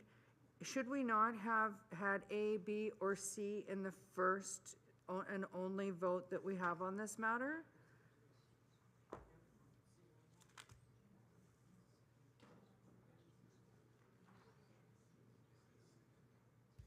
Yes, thank you for that question. The reason is the way it was proposed by the Electoral Act in this Electoral Act Committee in this way is that essentially it was a resolution to change what's already there. As with any resolution where there's proposed changes to legislation. The question was, what would be the change that the Assembly would wish to consider? And because there were a couple of different ways in which this issue could be addressed, and the Electoral Act Committee wishing to leave that as many options with the committee as opposed to, for example, having the committee choose between A and B ourselves and then only bring one of those choices to the MNGA and say essentially take it or leave it. The choice was, and in particular in respect of the resolution that was brought forward last year, to include specifically what was brought last year, and then also an alternatives option that through our discussions at the committee. So essentially you choose which of those are preferable, and then the next one is like, well, now do we want to change or not change the act? Can I make an amendment at this point? Yes, you can. I would like to amend this resolution. Point of order, please. Recognizing I President think Smith. we have the options on the floor. We haven't got the actual resolution on the floor that we're going to be voting on. Either accepting Sorry. Okay. option Yeah. B or staying this, or accepting the resolution that is now on the floor that should be including the wording of option B, and then having a yay or a nay vote. And I just want to say that Resolution 12 coming up too is distinctly about electoral outreach and education. And because this came from a committee and it was sent to a committee from this table to bring us back options, that's where it's quite different from a resolution being submitted by a community member or a board member. So it is a committee reporting back to the table as directed. Thank you.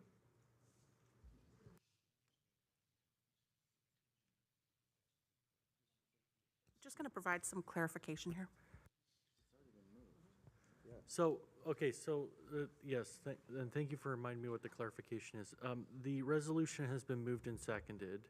The resolution as proposed had two options, so if you wanted to put it into the tree of, you know, the procedure of subsidiary motions, the resolution started in a motion to amend, and we were considering two different amendments. We've cleared up that amendment.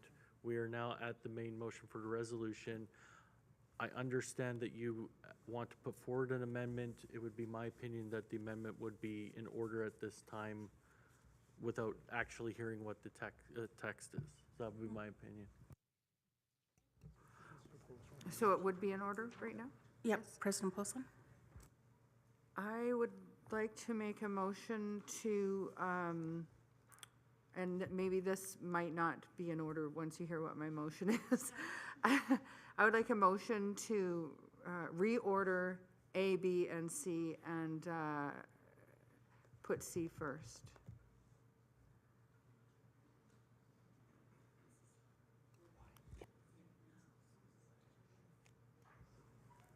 Because it eliminates the other options Yeah, if there's already a decision. so just so that we're all clear, and I'm going to refer us to, Point of order. Is Recognizing President Allard. David Allard, Salmon Métis Association. Is there an actual resolution C? I don't know there is. yeah, that's why I was going to explain. The C in the resolution is to insert a following definition as number 5.23. So the A part of the resolution, that has been struck. That's not being considered. So the consideration of the consideration of the resolution starts with B, strike the current Article 5.6 and replace with, and all of the text underneath is what is up for consideration. So I'd like to refer people to the screen.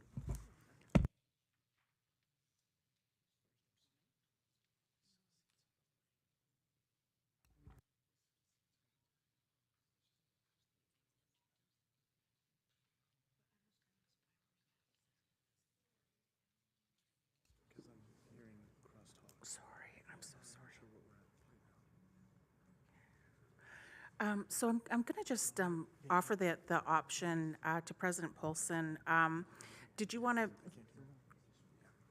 respond to our clerk's comments there?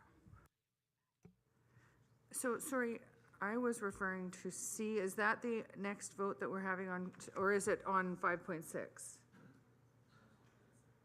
Sorry, I'm getting a little bit mixed up here.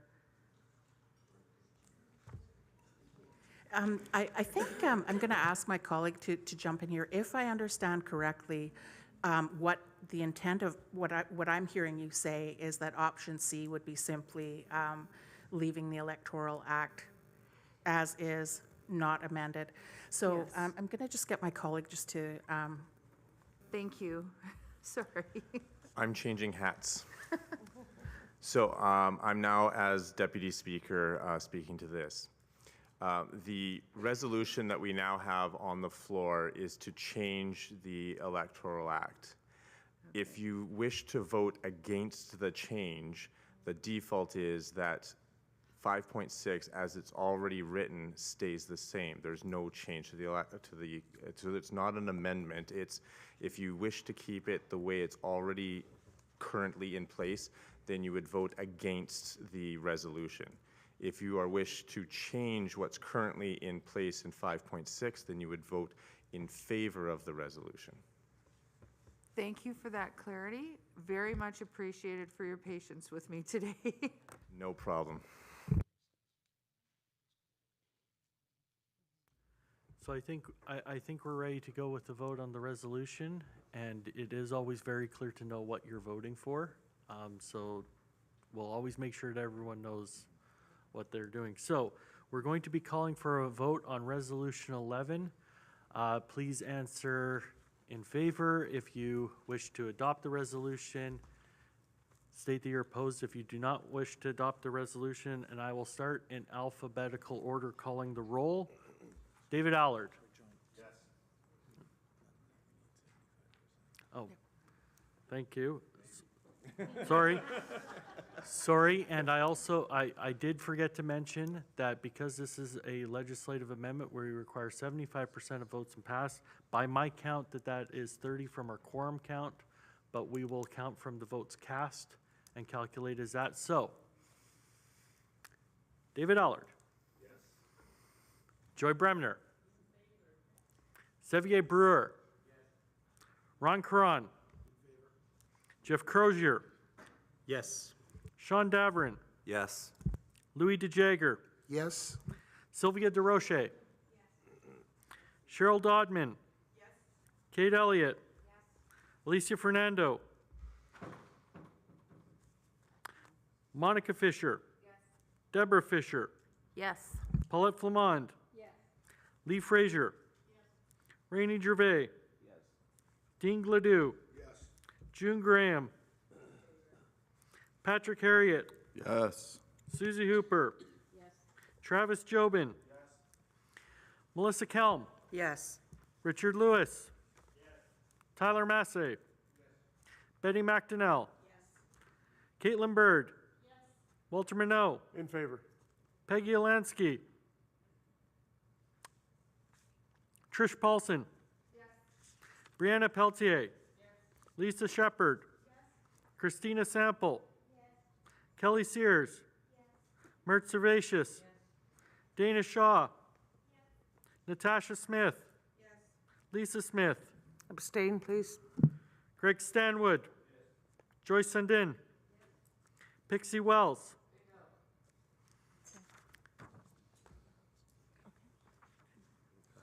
It passed. Yes. Yeah, resolution passes. Thank you very much.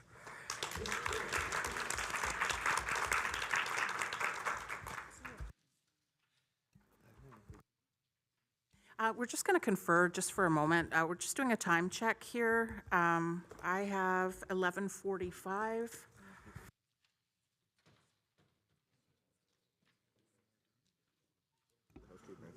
Just to let you guys all know, I'd like to thank everybody on behalf of the Belcourt family. We did manage to raise $2,477 for them. Thank you very much, everybody here.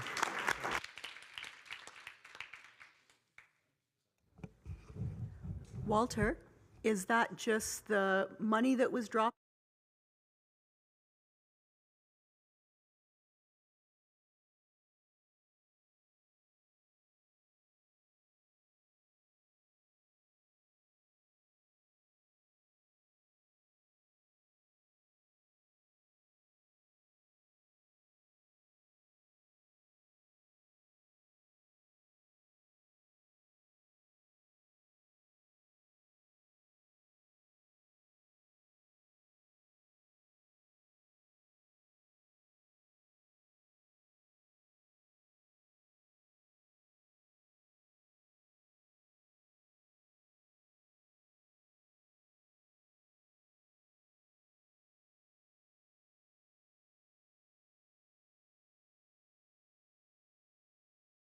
Cognizant of the time, but obviously the work that remains outstanding, but also the fact that a lot of our members here are having to catch flights and go. So what I'm going to ask is for the will of the Assembly whether we try to continue on any little bit further or if we conclude now. I am seeing, a lot of empty chairs. The concern is obviously if we try to go to 12, what we originally, sorry? Or proceed to the next resolution. So I'm going to ask for a show of hands, and I'll just, if you wish to proceed with Resolution 12, if you're wishing to proceed, raise your hand, and then we'll also see if those are ready to conclude. So if you're in favor of proceeding to Resolution 12, please raise your hand. Point of clarification, President Allard? Yes, if we do go ahead, do we have a hard time limit? Are we going to finish it or not? It's up to the Assembly. I don't know if we have a hard limit that we need to be out of the room. I don't believe so. No. Could we see how many people have to leave, like, right away? Because if we're not going to maintain quorum after it's on the floor. That's what I want to know. Yeah. So again, because I don't know if we got the full count and we have to do both and had the point of clarification. Those who are, and perhaps this may be an easier way, those who are unable or unwilling or not wishing to proceed further, please raise your hand. And for whatever reason, whether it's travel or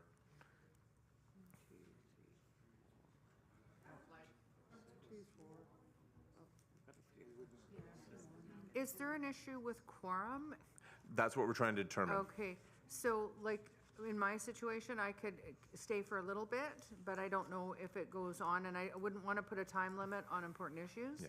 So I would stay as long as I can, and then I would have to leave, so I may not be here to vote, but I may be here for conversation, so.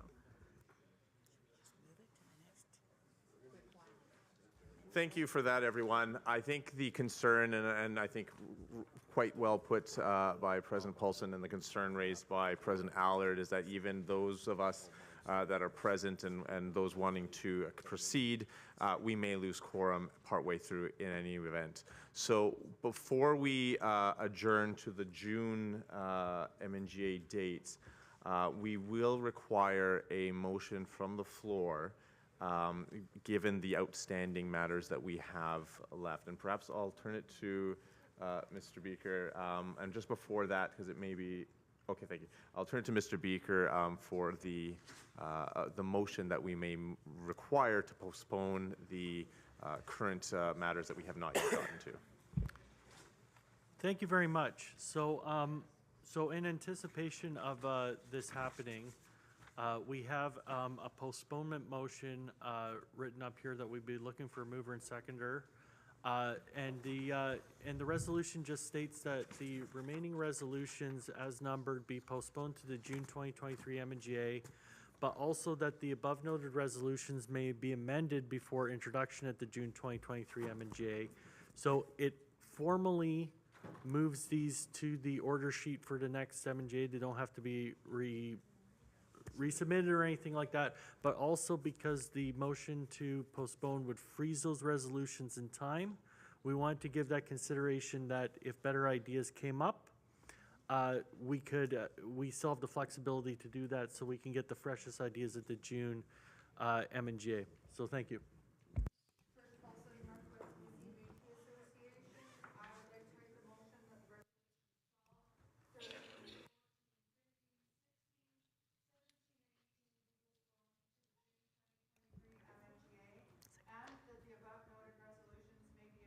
For the introduction at the June 2023 MNGA. Thank you, President Paulson. Just recognizing Vice President Lisa Shepherd. Yep. Lisa Shepherd, Golden Ears Métis Society.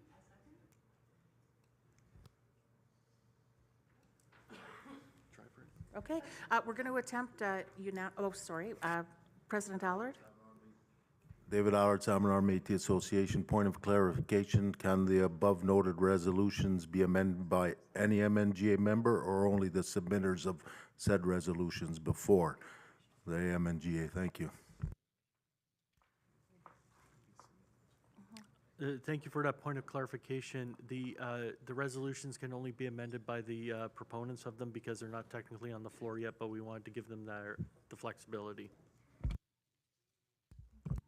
Okay, we're going to attempt for unanimous consent on this motion, please. So if anyone objects to this motion being adopted, please speak up now or raise your hand. Technically, that's an objection. Do you wish?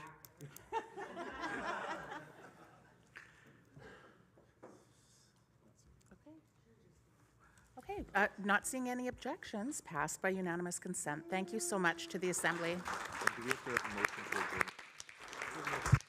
Don't take off quite yet. Yeah. We need a motion to adjourn to the June 2023 MNGA, but I also want to note, please keep your kits because we will use them in June, the remaining. So please keep them and refer to them. So I'm looking for a motion to adjourn to the, I see President Byrd. Motion, President DeRocher. Sylvia DeRocher, Sylvia DeRocher, Prince George Métis Community Association. I second the motion. Any objection? Unanimous consent. We'll see you in June. Safe travel home. Safe travels to everybody. Thank you to our speakers. Yes, we'd just like to thank the speakers today.